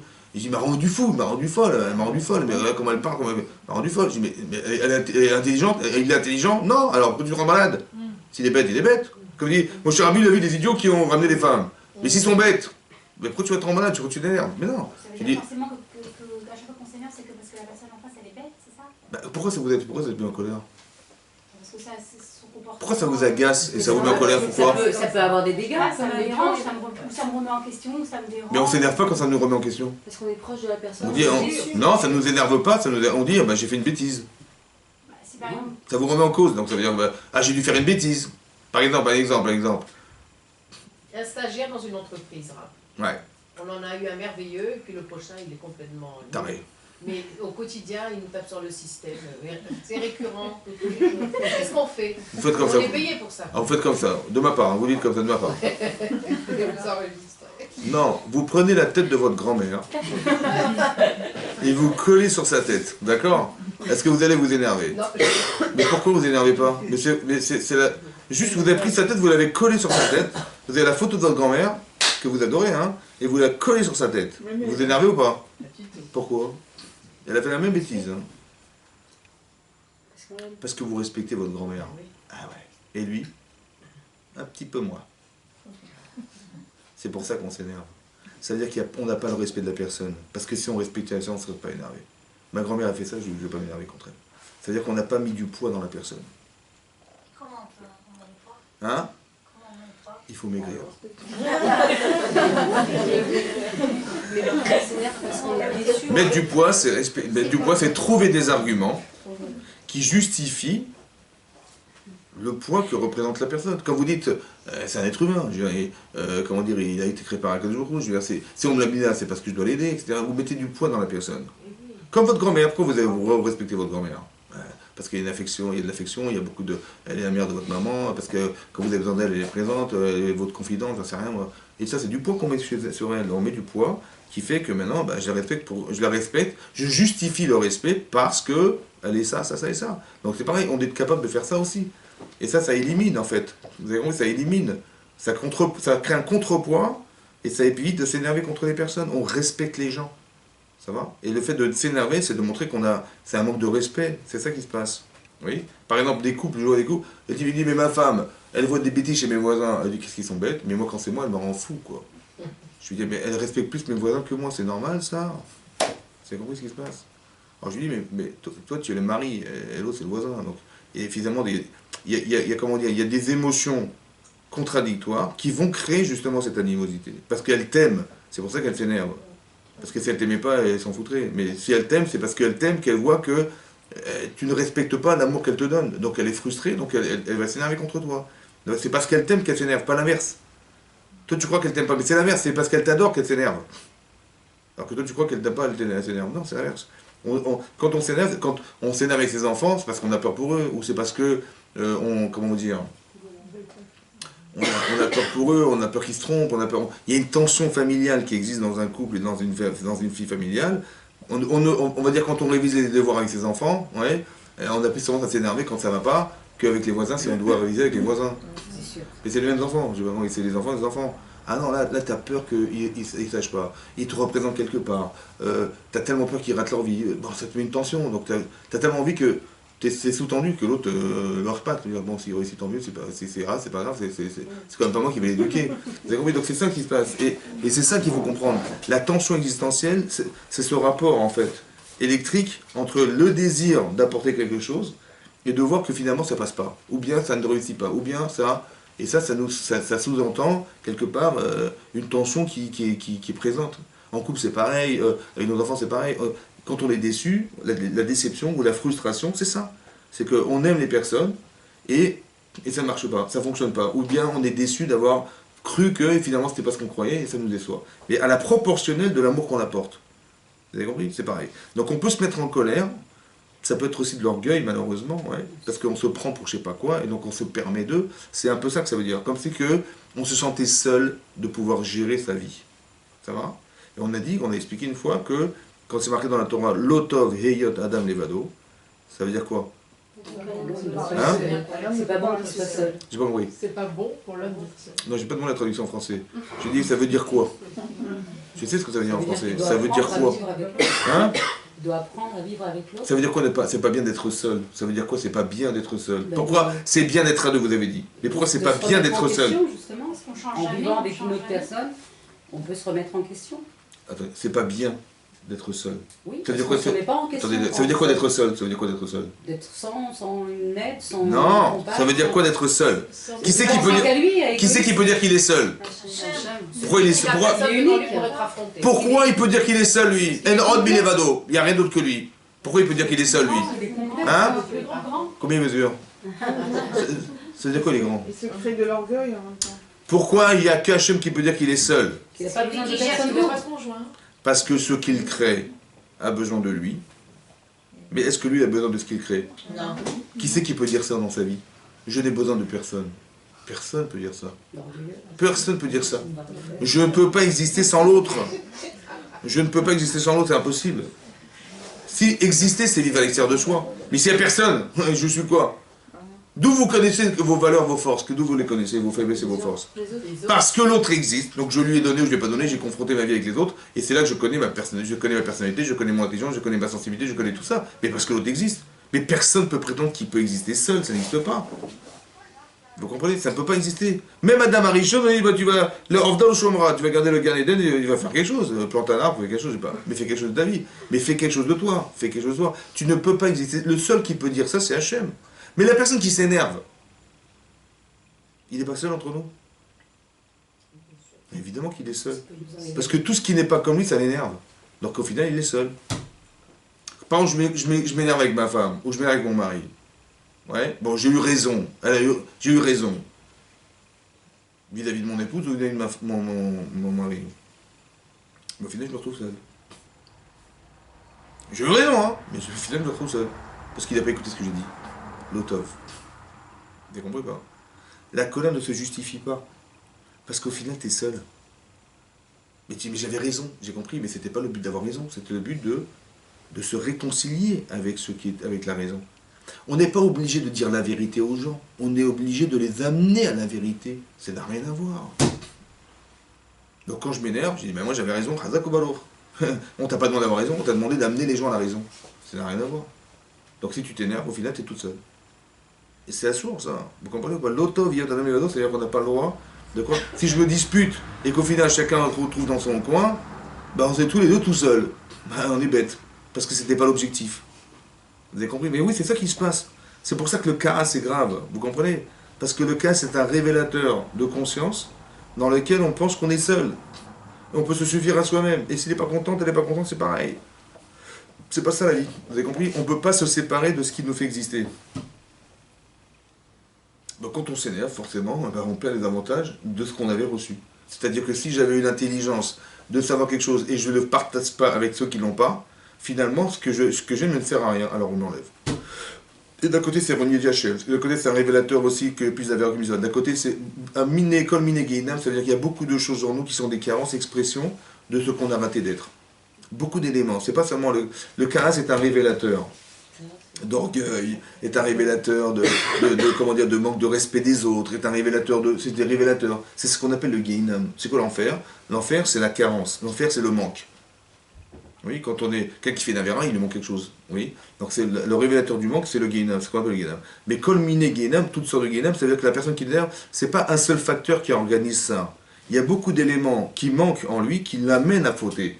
En criant, en s'énervant, parce que c'est désobligeant, c'est un manque de respect, c'est un manque de, comment dire, de respect d'Hachem, c'est un manque de, comment dire, de savoir que j'ai des connaissances et j'ai l'orgueil de ce que je sais sans être capable de partager. Il y a beaucoup de sortes de Gehinam, il y a beaucoup d'éléments qui sont des paramètres qui justifient la colère, ça va, qui exprimeront la colère. Mais c'est pas ça qu'on espérait que tu fasses. Parce qu'au niveau de l'efficacité, bah, c'est à gagner, parce que tu le mets en colère, il va exiger, et tu exiges, donc il va le faire. Mais c'est pas ça qu'on espérait. On ne construit pas des gens dans la peur. On ne construit pas des gens dans l'obligation d'agir. Avec les enfants, c'est pareil. Si par exemple, vous dites à vos enfants, l'éducation qu'on a pu avoir, c'est de dire, écoute, c'est comme ça, Et il faut faire ce que je te dis. Et c'est comme ça, sans explication, sans amour, sans affection, sans zéro. Bah, l'enfant, il va durer combien de temps ça va durer, vous croyez? À un moment donné, il va se rebeller contre vous. Pourquoi? Parce que tu m'obliges. Mais je suis où là-dedans, moi? Je suis toujours obligé d'exister, oui, au détriment de ce que tu me proposes, mais je n'existe pas. On n'a jamais proposé de décider. Alors ça crée une telle frustration qu'à un moment donné, ça crée des rejets. C'est normal, c'est logique, parce qu'on n'est pas fait pour exister pour les autres. On est fait pour exister soi-même, à travers les autres. Mais pas qu'on nous oblige à vivre sous une forme. Vous avez compris? Par exemple, bizarrement, on est sorti d'Égypte. On a eu des miracles extraordinaires. On a eu la mer Rouge qui s'est ouverte. On arrive dans le désert. Hachem dit, est-ce que vous voulez la Torah? Ils ont dit, écoute, Naaseh Venishma. Tout ce que tu nous demanderas de faire, on le fera. On accepte tout avec tout ce que tu nous as fait. Ah, on ne va pas refuser. Bon, qu'est-ce qu'il fait Hachem? Il dit, écoutez les cocos.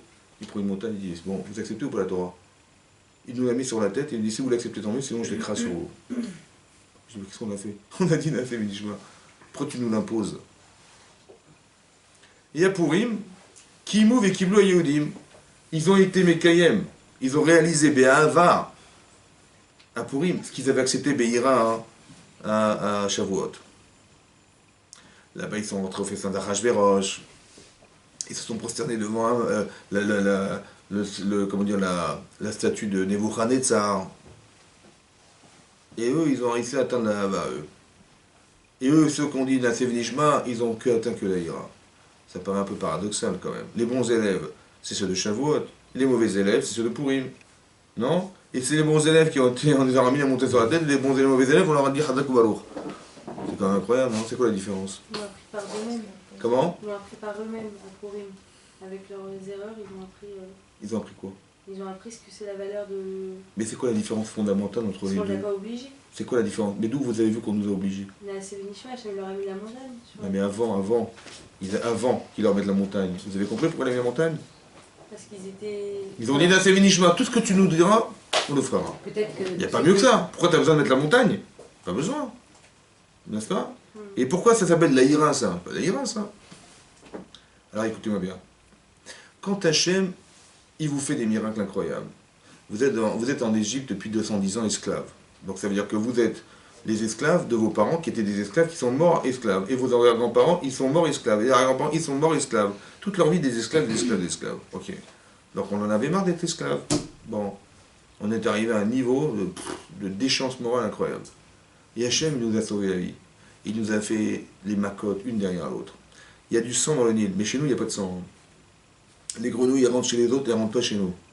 Les bêtes féroces, les machins, de la chérine, tout ça, c'est chez les autres. Mais chez nous, il n'y a rien. Et Hachem 1, 2, 3, 15, 1, 10.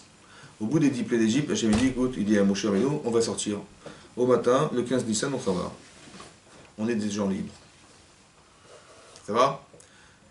On arrive devant la mer Rouge, on allait tous mourir. Parce qu'il y avait la mer devant soi, le désert à droite à gauche, et les Égyptiens qui arrivent au galop, ils vont nous détruire. Oui, c'est ça qu'on a eu très peur. On a crié comme des fous, ouais, et comme des folles. Et la mer, elle s'est ouverte, et on a traversé la mer, on les a vus derrière, en train de courir derrière nous, on a dit, on va tous mourir. Et Hachem, il a retourné la mer contre eux, ils se sont noyés, on a vu mettre sa tête à terre, on a fait la chira. Super. Hachem, il vient nous voir, il dit, bon, écoutez, Chazak ou Baruch, je suis très fier de vous, franchement. Vous voulez la Torah ou pas? Vous la voulez? Vous la voulez? Vous la voulez? Bon. Vous avez le choix ou pas? Non. Vous avez le choix ou pas? Non. Est-ce que vous pouvez dire attends, laisse-moi réfléchir. Non. Ou tu repasses demain, on va voir. On peut ou pas? On peut ou pas? Non. Est-ce qu'on n'est pas contraint? Oui. Est-ce qu'on n'est pas obligé? Bon, on se sent obligé. Évidemment. Est-ce que vous pouvez dire non? Non. Donc vous êtes obligé. Est-ce qu'aux yeux d'Hachem, quand on est obligé, on est crédible? Est-ce que quand on est obligé, aux yeux d'Hachem, on est crédible? Pour deux raisons. Un, parce que, au fond, j'ai pas le choix.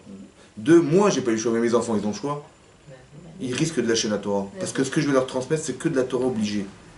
Alors Hachem dit, je suis désolé, je vous mets la montagne. Vous n'êtes pas crédible. Vous comprenez ou pas? Parce que Hachem s'impose à nous. Il te sort la tête de l'eau. Il te sauve la vie. Tu peux dire non. D'accord? Mais est-ce que j'accepte la Torah ou parce que j'ai pas le choix? J'ai pas le choix. Vous comprenez que j'ai pas le choix? Mais Hachem est obligé de faire comme ça. Pourquoi? Parce qu'il voulait absolument... Il n'avait pas le choix d'exister qu'en nous obligeant à croire qu'il existe. Obligé. Par contre, à Purim, c'est différent. Il y a un monsieur, il s'appelle Achashverosh, il demande à sa femme de se présenter devant tout le monde. Bon, madame, elle refuse. Il commence à le refuser. Il était un peu plutôt carré, mais là, il était bien rond. Et donc, qu'est-ce qui se passe? Il dit à sa femme, il dit, Aman, qui était Mémoura, il dit, bah, écoutez, ça se fait pas ce qu'elle a fait, il faut la prendre et tout. Elle n'a pas fauté vis-à-vis de vous, mais vis-à-vis de toutes les femmes du royaume, tout le baratin. Il dit, il l'a pendu. Voilà, on l'a pendu, madame Vashti. Et il se réveille le matin, il dit, mais qu'est-ce qui se passe? On l'a pendu Vashti. Bon. Il dit, mais il faut trouver une femme pour Achashverosh, le pauvre. Et on a trouvé qui? Et vous avez la Esther. Attendez, franchement, la femme de Cohen, la femme de Mordechai, qui était le Dayan de l'époque, Gadolador, c'est sa femme qui est tombée entre ses mains, c'est un truc de fou, quoi. Hein? Comment vous vous sentez? Catastrophique. Bon. Et qu'est-ce qui se passe? On passe au festin de la Achashverosh, et tout à coup, Aman du monde au pouvoir. Et il a dit voir Achashverosh, il dit, écoutez, ça ne vous dérange pas, comme Mordechai ne se prosterne pas, monsieur, devant lui, il ne va pas détruire un œuvre, il va détruire le peuple juif, c'est normal. Tout est normal, évidemment. Hein. Et donc, il va placarder partout dans le monde entier, dans les 127 provinces. C'est quoi 127 provinces? C'est combien? À peu près quoi? Mais Odou veut être couche. C'est quoi Odou? Et au couche? En perse? C'est quoi? Odou veut être couche. Mais Odou veut être couche, c'est quoi couche? C'est l'Afrique. Mais Odou veut être couche. La moitié du monde entier, la moitié. La moitié du monde, c'était ça. Il a placardé partout, on va tous voir le Trazadar. C'était Pessah. On était à Pessah, on a dû jeûner à Pessah. 3 jours. Et on a fait Teshuvah. Et quand on a fait Teshuvah, hein, c'est comme ça, Pessah. Parce qu'il y a marqué là-bas, ils ont transgressé. Il y a marqué avec Avor, ils ont transgressé. Ils ont transgressé quoi? Rachid, là-bas, ils ont transgressé Pessah. Ils ont jeûné le jour de Pessah. Les 3 jours. 14, 15, 16. Mais alors pourquoi Purim c'est avant Pessah? Comment? Pourquoi Purim? Non, là on parle du jeûne.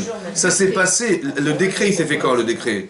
Il a dit le 13 Adar prochain, c'était Pessah. Là, oui, oui, c'est l'année d'après. Mais non, c'est exactement ça. Donc, c'est pour ça qu'on fait Purim à cette date, vous avez raison. Mais ce que je veux dire par là, c'est que ils ont prié, ils ont fait Teshuvah, et là, Vena Forou. Tout s'est inversé. La personne qui voulait le vendre, qui voulait les pendre, il s'est pendu lui-même, etc., etc. Vous avez compris? Mais comment ça s'est retourné contre lui? Grâce à la Teshuvah. Il est où Hachem? Il est où Hachem? Caché Méod ou pas? Il est caché. Mais non, il est caché. Est-ce qu'il s'est imposé à nous? Est-ce qu'on a choisi? On va arriver à la Hava. Tu sais pourquoi? Parce qu'il m'a respecté. Alors je vais respecter Hachem. Vous avez compris ce qui se passe? Il m'a laissé le choix de penser que c'était lui. Derrière tous ces faits divers, il s'est caché Hachem. Vous avez compris pas? Derrière tous ces faits divers-là, il fallait voir que c'était lui. Et de façon unanime, tout le monde a compris que c'était lui. Ils n'ont pas dit, non, non, vous savez quoi? On a la reine Baruch Hachem, on va l'utiliser contre Aman. Ou alors on va faire un nouveau parti politique. Ou alors on va faire un coup d'État. Ou on va l'assassiner. Il y avait plusieurs solutions possibles. Ils ont dit, non, non, on fait Teshuvah, c'est bon. C'est là qu'ils ont compris que le message, il venait d'Hachem. La seule manière de s'en sortir, c'est d'avoir regretté d'avoir participé au festin d'Achashverosh. Et ils ont fait Teshuvah et ça a fonctionné. Vous avez compris? Ils ont compris que l'agressivité d'Aman venait du manque d'agressivité qu'on aurait dû avoir de ne pas rentrer dans le festin d'Achashverosh. Ils ont fait Teshuvah et Vena Fokrou. On va arriver à la Havat Hashem. Vous savez pourquoi? Parce qu'Hachem ne s'impose pas. Il nous invite à comprendre. Et c'est pareil dans la vie. Quand on s'énerve, on oblige. Vous avez compris ou pas? Quand on se met en colère, on s'oblige. Et quand on invite les gens, alors on les respecte, alors les gens vous respectent. Comme par exemple, 2-3 exemples dans la Torah pour que vous compreniez ce principe. Par exemple, Avram Avinu, oui, il était en Eretz Israël, Hachem lui a promis la terre d'Israël, il va en Israël. Et tout à coup, il y a la famine. Bon, il ne va pas se rebeller contre Hachem, il dit, bon, il y a la famine. Mais c'est bizarre, il m'a demandé d'aller là-bas, et tout à coup, il y a la famine. Bon, et il décide de partir. Où est-ce qu'il en va? Il part en Égypte. Il part en Égypte, et il n'avait jamais vu sa femme, carrément. Hein. C'est-à-dire, il était tellement dans des sphères un peu spéciales, il n'avait jamais vu sa femme. Qu'est-ce qui se passe? Il se regarde son reflet dans l'eau, il voit sa femme à côté, il voit qu'elle est belle. Il dit, mais si t'es belle, attendez, ça va pas ça? Parce qu'on va aller dans un pays où là-bas, les filles, elles sont pas très belles. Et quand ils vont te voir, ils vont vouloir te prendre et te donner au roi. Mais si tu te donnes au roi, ils vont me tuer parce que je suis ton mari. Ça va? Bon, si votre mari vous dit, mais bon, t'es trop belle, ma chérie. Et ils vont me tuer à cause de toi. Qu'est-ce qu'il va faire votre mari? Il veut pas. Il dit fais pas l'idiote, hein. Hein. Ah bah attends. Attends, j'ai failli mourir de faim et de soif, hein. Fais pas l'idiote avec moi là. Tu vas dire que t'es ma soeur. Tu m'aimes, tu vas dire que t'es ma soeur, sinon je vais mourir. Il va s'énerver ou pas? Oui, c'est vrai. Parce que je te demande de mentir. Attends, et fais pas l'idiot, tu vas mentir. Tu vas dire que t'es ma soeur. Attends, j'ai quand même pas mourir pour toi, ça va ou quoi? Qu'est-ce qu'il a dit à sa femme? C'est ma soeur. Non, il a pas dit ça, non. Il a dit Imrina, Chotiat. Imrina. Dis, je t'en prie. Oui. Quoi, s'il te plaît? Bah, s'il te plaît, dis que c'est. Mais ça va pas quoi? Il n'y a pas de s'il te plaît. Attends, je suis ton mari. S'il te plaît, quoi, s'il te plaît? S'il te plaît. Tu vas dire que t'es ma soeur. Et pas d'histoire. Je vais quand même pas mourir parce que t'es belle, ça va pas ou quoi? Donc tu vas dire que t'es ma soeur. Non, il va dire Imrina. Il a dit comme ça. Je t'en prie, dis-leur. Après, il a dit Veitavli ba'avouer. Grâce à toi, je vais vivre. Grâce à toi, ils vont me faire du bien. Et grâce à toi, Chaïta Nafshi. Je vivrai grâce à toi. Ils me feront du bien grâce à toi. Vous savez comment il parle à ta femme?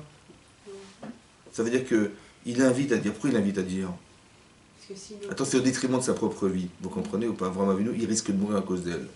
Normalement, on se sent mal dans ces cas-là. Dis-moi, oh, tu veux dire que t'es ma soeur? Je ne veux pas dire, je t'en prie, excuse-moi de demander pardon. Mais là, vous avez vu comment il parle à sa femme? Pourquoi il fait ça? Pour la C'est pour C'est beau, hein. C'est magnifique. Ah oui. Mais pourquoi il est magnifique? Parce qu'il a un intérêt. Parce que c'est. Écoutez-moi bien. Même si Sarah, c'est Abraham. Si je lui dis, tu vas dire que tu es ma sœur, Ah, parce qu'il impose pas. je lui impose de faire. Ça va? Mais si je sais qu'elle va faire une mitzvah, si je lui impose, elle va la faire comme si que je l'avais invitée à faire ou pas? Encore plus. Il vaut mieux, elle va faire une mitzvah en me sauvant la vie. Donc je vais l'inviter à l'accepter. Je vais dire, mais tu te rends compte la mitzvah que tu vas faire? Grâce à toi, grâce à toi, grâce à toi. Donc, mais pourquoi je fais ça? Pourquoi je dis ça? Parce que où je vis la situation et j'ai un mal-être de ce que je vis, parce que manifestement c'est grave, soit j'ai compris que derrière il y avait Sarah. Ça va? Et donc qu'est-ce que je vais faire? Je dis, bah attends, je suis pas idiot. C'est une invitation à lui proposer de faire une mitzvah. Alors je vais l'inviter. Et c'est différent lorsqu'on fait le kavod que lorsqu'on fait sous la pression de ce qui existe autour de soi. Vous avez compris? Là, manifestement, il y a une... Comment dire? Quand Moshe Rabbeinu il les voit venir avec les femmes, là, ça les rend fous, lui, parce que c'est un contraste incroyable entre le fait qu'il ait su que tout le monde était mort à cause de ça et qu'ils ont amené les femmes à la maison, c'est pas possible. Donc ce contraste est insupportable, c'est un court-circuit qui le dérange, il va se mettre en colère. C'est ça qui est difficile, vous comprenez ou pas? Ça veut dire que l'amour des autres, il doit être plus fort que la faute. L'amour des gens, l'amour de ses enfants, l'amour du clan Israël, ça doit être plus fort que le résultat de la contradiction que tu vois chez eux. Vous comprenez ça? Mais la peur, des fois, ça nous fait réagir comme ça. C'est pareil, mais c'est encore Si une on a peur carence. pour nos enfants, C'est on une peut se mettre carence. en colère plus facilement. Mais c'est une carence, parce que le résultat, c'est qu'on va obliger nos enfants à faire ce qu'on fait parce qu'on se met en colère. Le résultat est néfaste, c'est ça que j'explique. Vous avez compris pas? Maintenant, quand je réfléchis entre mes intérêts personnels, mes peurs, mes inquiétudes, et ce que j'engendre qui va être pire que ce que j'aurais fait si j'avais réfléchi, ou je l'avais dit autrement, le résultat, c'est la personne, c'est pas moi. Vous avez compris? Le résultat, c'est l'intérêt, c'est le résultat. Le résultat, c'est qu'ils soient épanouis, le résultat, c'est qu'ils réussissent à comprendre, qu'ils acceptent ce que je vais dire, ils vont voir que je les aime, c'est ça le résultat. Mais si je m'énerve ou si je me mets en colère, mais c'est dans mon intérêt personnel. Donc, est-ce que je les aime ou je m'aime? C'est ça le problème. Ah, c'est ça le problème. Parce que si je m'énerve, c'est que je m'aime moi. Je préfère m'énerver de voir que ça n'a pas fonctionné que de savoir que ce que je sais va servir et que par amour pour eux, je vais leur donner. Vous avez compris qu'il y a une forme d'égoïsme dans l'énervement qui fait que malheureusement, ça se manifeste de cette manière. C'est ça qui est grave. C'est pour ça qu'il faut réfléchir. C'est pour ça que quand on l'a réfléchi en amont, on sent que ça sent mauvais. C'est ça? Ça sent mauvais. Et donc, on a ce recul et on peut réagir de façon positive. Parce que ça sent mauvais. On a l'expérience de ce qui était raté. Alors je dis, attends, on ne m'aura pas deux fois. Ça sent mauvais, ok, je me calme. De toute façon, c'est moi, je veux gagner. Vous avez compris? C'est pareil ici. Quand Moshe Rabbeinu, il voit qu'Hachem lui dit, écoute, tu vas faire la guerre et tu vas mourir. Il y a un très gros Yetzirah ou pas derrière? De refuser. Bien sûr. Mais c'est révélateur de quoi qui est Yetzirah? Hein? C'est révélateur que ce que je vais faire, c'est énorme ou c'est petit? C'est énorme. Si j'arrive à contrecarrer ça, je vais gagner ou je vais perdre? Donc je suis contente ou je suis pas content? Donc c'est ça la simcha. Vous avez compris ou pas? La simcha, c'est de savoir que plus les Yitzhara est grand, plus il veut m'empêcher d'atteindre quelque chose de grand. Alors je vais pas me faire avoir, je vais faire la chose. la simcha de savoir que je vais gagner moi. Vous comprenez ce qui va se passer? C'est pas de dire ah je suis fait parce que j'ai le un. Non, parce que des fois c'est petit, des fois c'est virulent, des fois c'est encore plus virulent. Oui, mais plus c'est virulent, plus ça cache quelque chose. De grand, pas de petit. Ça cache, c'est-à-dire que lui veut me rentrer dans un truc pour m'éviter de gagner ce que j'ai à gagner. C'est pour ça que dans les couples il y a du Yetzirah. C'est pour ça que dans cette situation il y a un gros Yetzirah. Ça va? Là, parce qu'il va s'énerver. Mais en vérité il s'est fait avoir. Taout, c'est quoi Taout? C'est trompé. C'est-à-dire que le Yetzirah il l'a trompé. Vous comprenez ou pas? C'est lui qui a gagné. Il s'est mis en colère. Mais non. Plus il y a du Yetzirah, plus il faut contrôler. Parce que, et j'ai la simcha de savoir que j'ai du Yetzirah. Parce que s'il est très très très très fort, c'est que derrière il veut m'envoyer quelque part. Parce que lui il sait, moi je sais pas, mais lui il sait que derrière ce que je vais réussir à atteindre, c'est lui qui va disparaître. Donc il est virulent contre moi. Vous comprenez ce qui se passe ou pas? Donc quand je vois ça, je dis, ah bon, Hachem, j'ai compris, merci beaucoup, j'ai un repère. Mon repère c'est mon Yetzer. Que plus il est fort contre moi, plus c'est révélateur qu'il voulait me faire tomber. C'est comme, je sais pas moi, si vous voyez un bâtiment avec des gens armés devant, avec des caméras partout, c'est qu'on cache quelque chose. On veut vous empêcher de rentrer. D'accord? Donc si le Yetzer veut vous empêcher de faire la mitzvah, et de façon virulente, ou il vous pousse fortement à faire une avéra, c'est qu'il sait que si vous perdez, si vous faites l'avéra, il va gagner, et si vous résistez, c'est vous qui allez gagner. C'est lui qui va perdre. Ça va? Donc c'est ça qu'il faut comprendre. Donc quand vous vous énervez, c'est lui qui a gagné. Parce qu'il a réussi à faire de ce que Hachem vous a donné, la chorma, et etc., à vous énerver avec ce qu'on vous a donné. C'est pas possible, vous comprenez? C'est un support. Hein? C'est Hachem qui donne la nature de chaque personne. Oui, mais je parle pas de la nature, je parle de ce qui m'énerve. C'est-à-dire, ça peut être de la nature, mais ça veut dire que je me suis énervé parce que ça contredit ce que je sais. Je savais que les d'Israël, ils étaient morts à cause de la faute des femmes, ouais, et ça m'a énervé de voir qu'ils ont transgressé ce qu'Hachem avait condamné. Donc je me suis énervé, vous comprenez ou pas? C'est pareil. J'aurais dit de ne pas sortir avec le Shabbat pour Hachem, il n'y a pas de man. Hachem m'a dit, je leur ai dit, je leur ai répété. Ça m'a énervé qu'ils n'ont pas écouté, ils n'ont pas respecté ce que j'ai dit, ils n'ont pas respecté Hachem, ça m'énerve. Donc quand je suis respecté Hachem, ça m'énerve. Oui, c'est l'inverse qu'il faut faire, parce que la loi, elle n'est pas prioritaire. Il vaut mieux les amener à croire en Dieu que de t'énerver contre eux et finalement ils ne vont pas croire en Dieu. Vous comprenez ce qui va se passer? Donc je me calme parce que c'est moi qui vais perdre. Le Yetzer Hara est un révélateur de défaillance. Donc comme je sais que je vais le combler en réussissant ma vie, je ne vais pas lui laisser le privilège d'avoir gagné et de m'avoir énervé. Vous comprenez? Donc je me calme. Et c'est moi qui vais gagner. C'est des repères qu'il faut se mettre en tête et ça calme. Vous comprenez? Voilà, ça calme. La façon de voir les choses va vous permettre d'avoir ce recul. Et donc de ne pas tomber dans le panneau de savoir qu'au final, ouais, parce que c'est vrai que c'est fatigant, il y a des choses qui sont connues de nous, des choses qui sont sues de nous, et on voit que par des bêtises, et on recommence, et on répète. En fait, on n'a pas la patience, ou bien on est trop spontané, ou bien on n'a pas de l'empathie vis-à-vis des gens, on n'a pas de pitié des gens. C'est tous ces paramètres qui font que, vous comprenez? Donc il faut développer ça, il faut développer l'empathie, il faut développer le désir d'aider les gens, le chesed. Et quand on est chesed, on dit, au lieu de dire, qu'est-ce qu'ils sont bêtes, je dis, les pauvres. Vous avez compris? Ils n'ont pas su, ou ils n'ont pas. Et c'est ça qu'Hachem espère pas qu'on fasse énerver, qu'on s'énerve, mais il espère qu'on dise les pauvres, vous comprenez? Si on dit Mechal Shabbat, il dit le pauvre. Il a été cherché le pauvre, il n'a pas compris. Ou alors, j'ai peut-être mal expliqué. C'est comme Hachem. Comme Caïn, il approche une offrande à Hachem, et son frère, il approche une offrande à Hachem. Bon. Et Caïn, qui est l'aîné, d'accord, il est né, l'autre, Evel, c'est le cadet. Et il accorde de qui le corban de qui, Hachem? C'est normal ça? Alors il s'est mis en colère. Vaïcharaf, vaïploub panav. Caïn il s'est mis en colère. Ouais, il est devenu blême. Parce que devant lui, la honte de sa vie, on lui a refusé son corban et pris son petit frère, on l'a accepté. Alors que ma mère, elle m'a dit que c'est moi l'aîné. Caïn, tu t'appelles Caïn, mon père Hachem, ma mère, elle m'a dit que c'est toi Caïn, c'est toi l'enfant né de premier couple de Caïn Kaniti chez Hachem. Elle a dit j'ai acquis un homme avec Hachem, c'est grâce à Dieu, on a eu un enfant, c'est toi le premier. Le premier enfant né d'un couple, c'est toi. Chazak ou Baloch. Donc lui, il pense qu'il est toujours le number one. Mais c'est pas normal que je suis le number one et mon frère, on lui accorde son corban, c'est pas normal.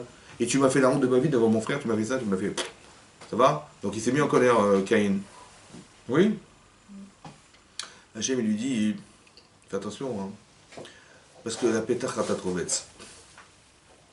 Imtétive, ça veut dire quoi imtétive? Imtétive, si tu t'améliores, c'est être, je te pardonne.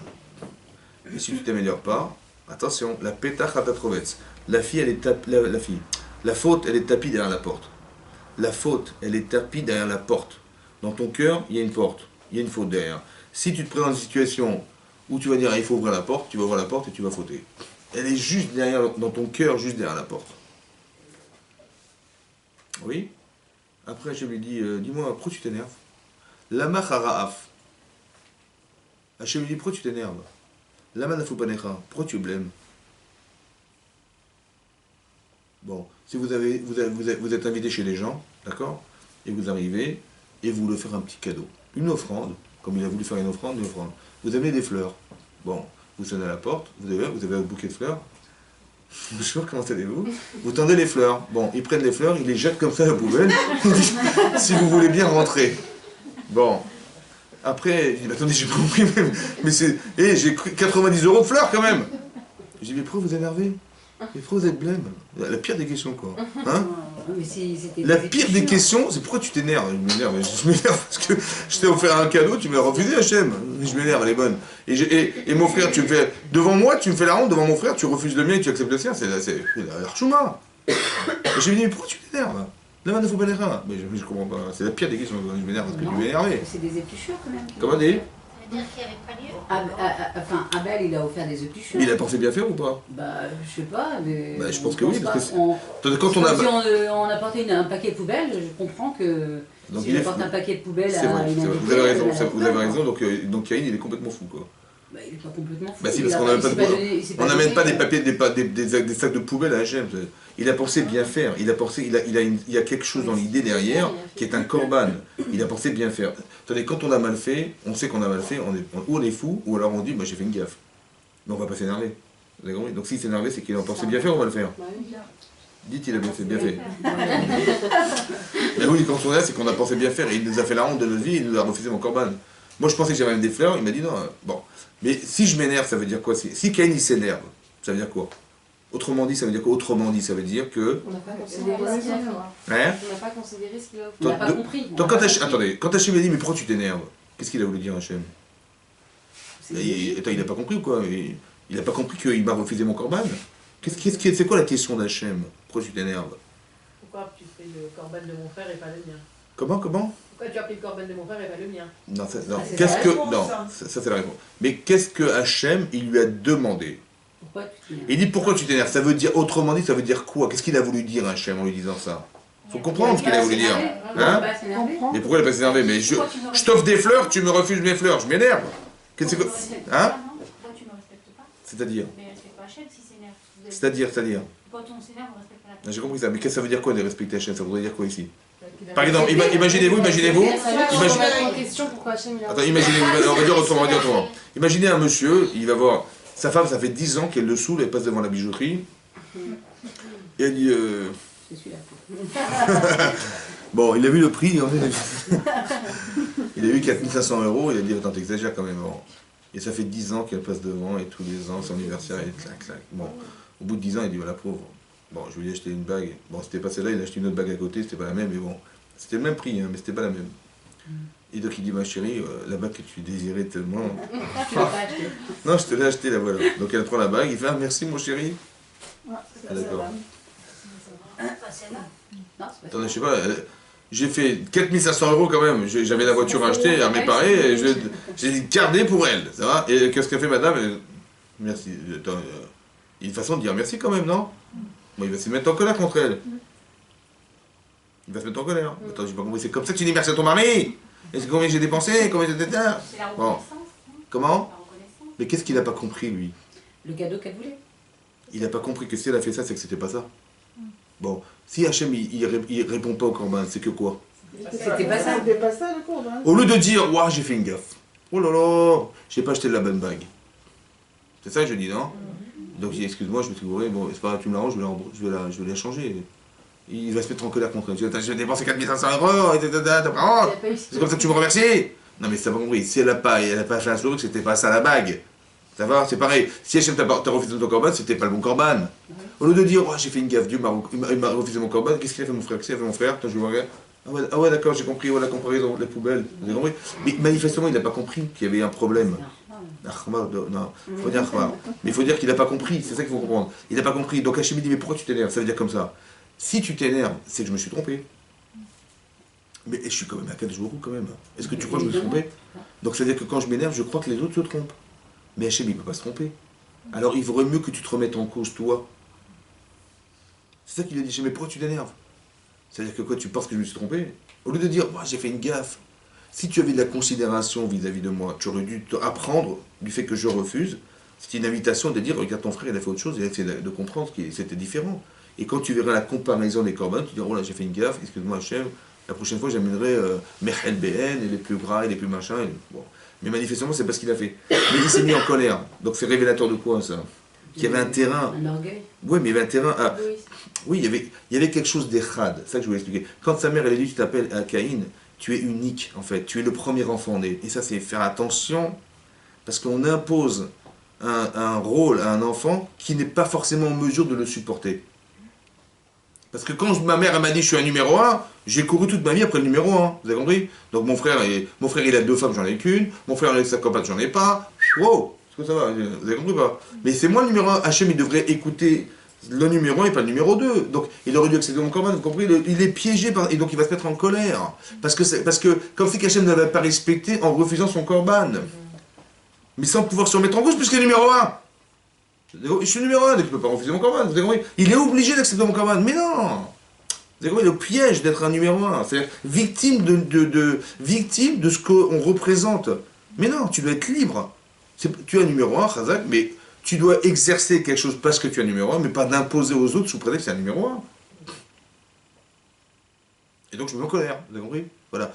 Vous avez compris? Et donc c'est important de comprendre que quand Hachem lui dit, fais attention, la pétachatatovetz, il dit, tu tapis derrière, il y a de la haine dans ton cœur.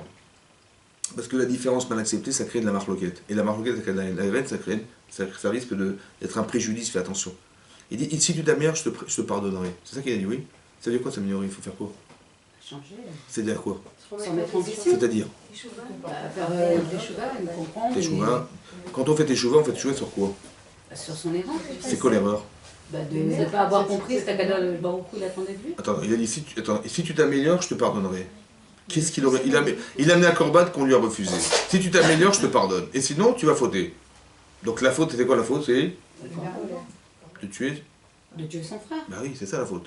Mais qu'est-ce qu'il faudrait faire pour qu'il s'améliore? Plus d'amour, plus d'empathie. Hachem il dit comme ça. Hachem il dit comme ça. Quand il a tué son frère, d'accord, il a tué son frère, oui. Après Hachem il vient, il dit, il est où Evel ton frère? Il dit, est-ce que moi je sais, moi, est-ce que je m'occupe de sa vie, moi? Hein? Mais non, je ne sais pas. Chômeur a rien nourri, moi. Ouais. En fait, qu'est-ce que je fais toute la journée? Mais je suis le chômeur de mon frère. Mais je ne suis pas l'avoué Hachem. C'est un désaveu. Donc tu crois que je suis le garde de mon frère? C'est-à-dire la réponse qu'il a donnée, c'est exactement son problème. Vous comprenez? Bon. Mais Hachem il lui dit, mais il est où ton frère? Quand c'est qu'il lui avait demandé, mais il est où ton frère physiquement? Il dit, mais moi j'en sais rien, moi. Vous avez compris? Vous avez compris ou pas? Il a cru qu'il lui avait demandé où est-ce qu'il est physiquement ton frère. Vous avez compris? Quand on a un problème, c'est parce qu'on voit de façon limitée. Quand il dit, mais ma mère elle m'a dit que je suis numéro 1. Mais bon, je vois que mon frère, j'ai l'impression que c'est lui. Mais ça me dérange. Limité. Vous avez compris? Voilà. Hachem dit, il est où Evel ton frère? Il est où Evel ton frère? Bah, il est où Evel ton frère? C'est redondant, non? Non? Il est où Evel? Ou il est où ton frère? Pourquoi il a dit il est où Evel ton frère? Pour être sûr que parle bien de lui. C'est sûr, parce qu'il est tellement habébé. Non, pour le remettre encore plus en question. De quoi? De quelle question? Bah, c'est Numéro un. c'est lui qui a... Il est où Evel ton frère? Il a dit, mais j'en sais rien moi. Ok? Il est où Evel ton frère? On ne peut pas laisser des... Écoutez, ma mère. Il est où Evel? Il est où Evel? Il est où Evel chez toi? Ton frère, et toi tu t'appelles Cain. Il est où Evel? Evel il a un prénom? Comment tu justifies ce prénom? Qu'est-ce qu'il a de spécial ton frère? Quelle différenciation il y a entre lui et toi? Puisqu'il a un autre prénom que le tien. Donc il a une personnalité différente, il a des avantages différents, il a des qualités différentes, il a quoi de différent? C'est quoi son nom? Vous avez compris? Si tu avais su le définir, tu l'aurais tué? Non. Donc tu n'as pas su définir ton frère. Il est où Evel? Ok, tu ne sais pas définir. Mais il est Achicha. Il est Achicha. Il est où Achicha? Il est où ton frère? Elle est où la fraternité chez toi? Si tu avais été fraternel, tu l'aurais tué? Imtetif seet. Si tu t'améliores, si tu avais su donner un nom à ton frère, tu te serais amélioré, tu ne l'aurais pas tué. Si tu avais développé la fraternité, tu ne l'aurais jamais tué. C'est ça que tu aurais dû faire. Vous avez compris ou pas? Imtetif seet.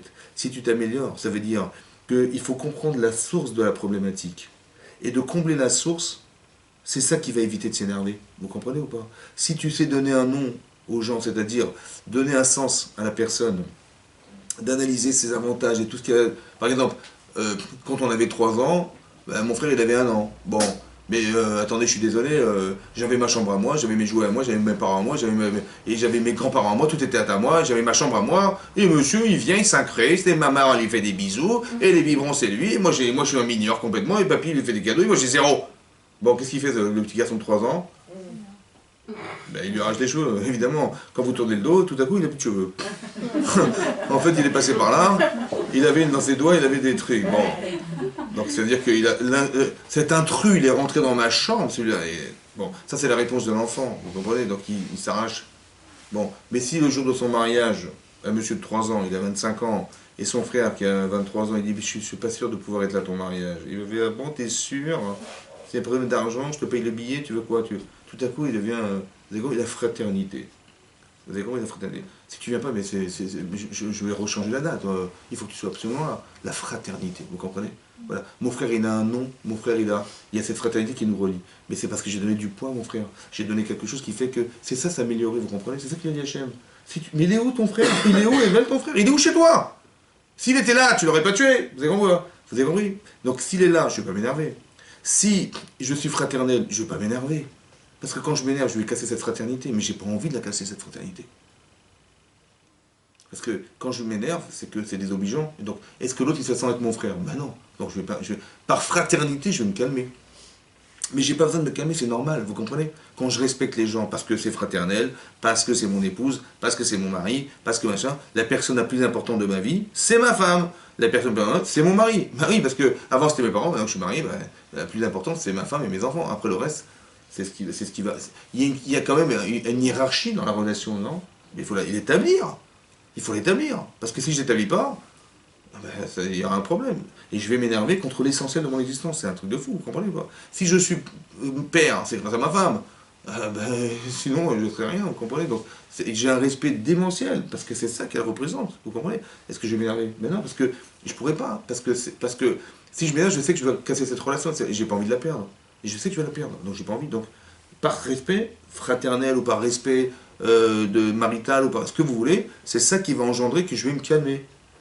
Et l'inverse, c'est révélateur que ça n'a pas de poids. Vous avez compris? Tant que Caïn il se met en colère contre Hachem, mais ça veut dire qu'il a remis en cause Hachem. Vous vous rendez compte de ce que ça veut dire? C'est pas possible. Donc ça veut dire qu'il n'avait pas assez de poids, Hachem, pour se dire, voilà, j'ai fait... Lui, il est au-dessus de moi, donc j'ai fait une gaffe, et je vais vérifier ce que j'ai fait. Non, il va se mettre en colère. Ça veut dire qu'il remet en cause l'existence d'Hachem au détriment de ses choix personnels. Vous vous rendez compte de ce que ça représente, ça? C'est ça que ça veut dire. Donc se mettre en colère, c'est ça la taroute. C'est ça l'erreur.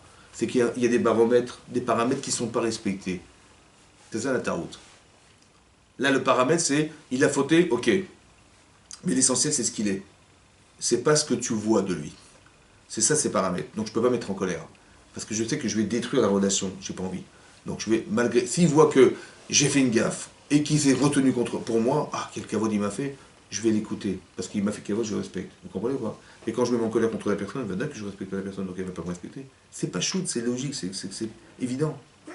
On n'a jamais accepté, ouais, arrête de tricher, on n'a jamais accepté de quelqu'un qui nous a offensé de l'écouter, ça n'existe pas. Ou alors vraiment une serpillière. Mais c'est pas possible, vous comprenez? Donc de se calmer, c'est de montrer l'expression que représente l'autre pour soi, et de se mettre en colère, c'est dénigrer la personne et de rabaisser la personne. Donc c'est quelque chose qu'il faut carrément abolir, c'est obligatoire. Razak ou Balo. Razak, voilà, il est tard, je crois. Razak.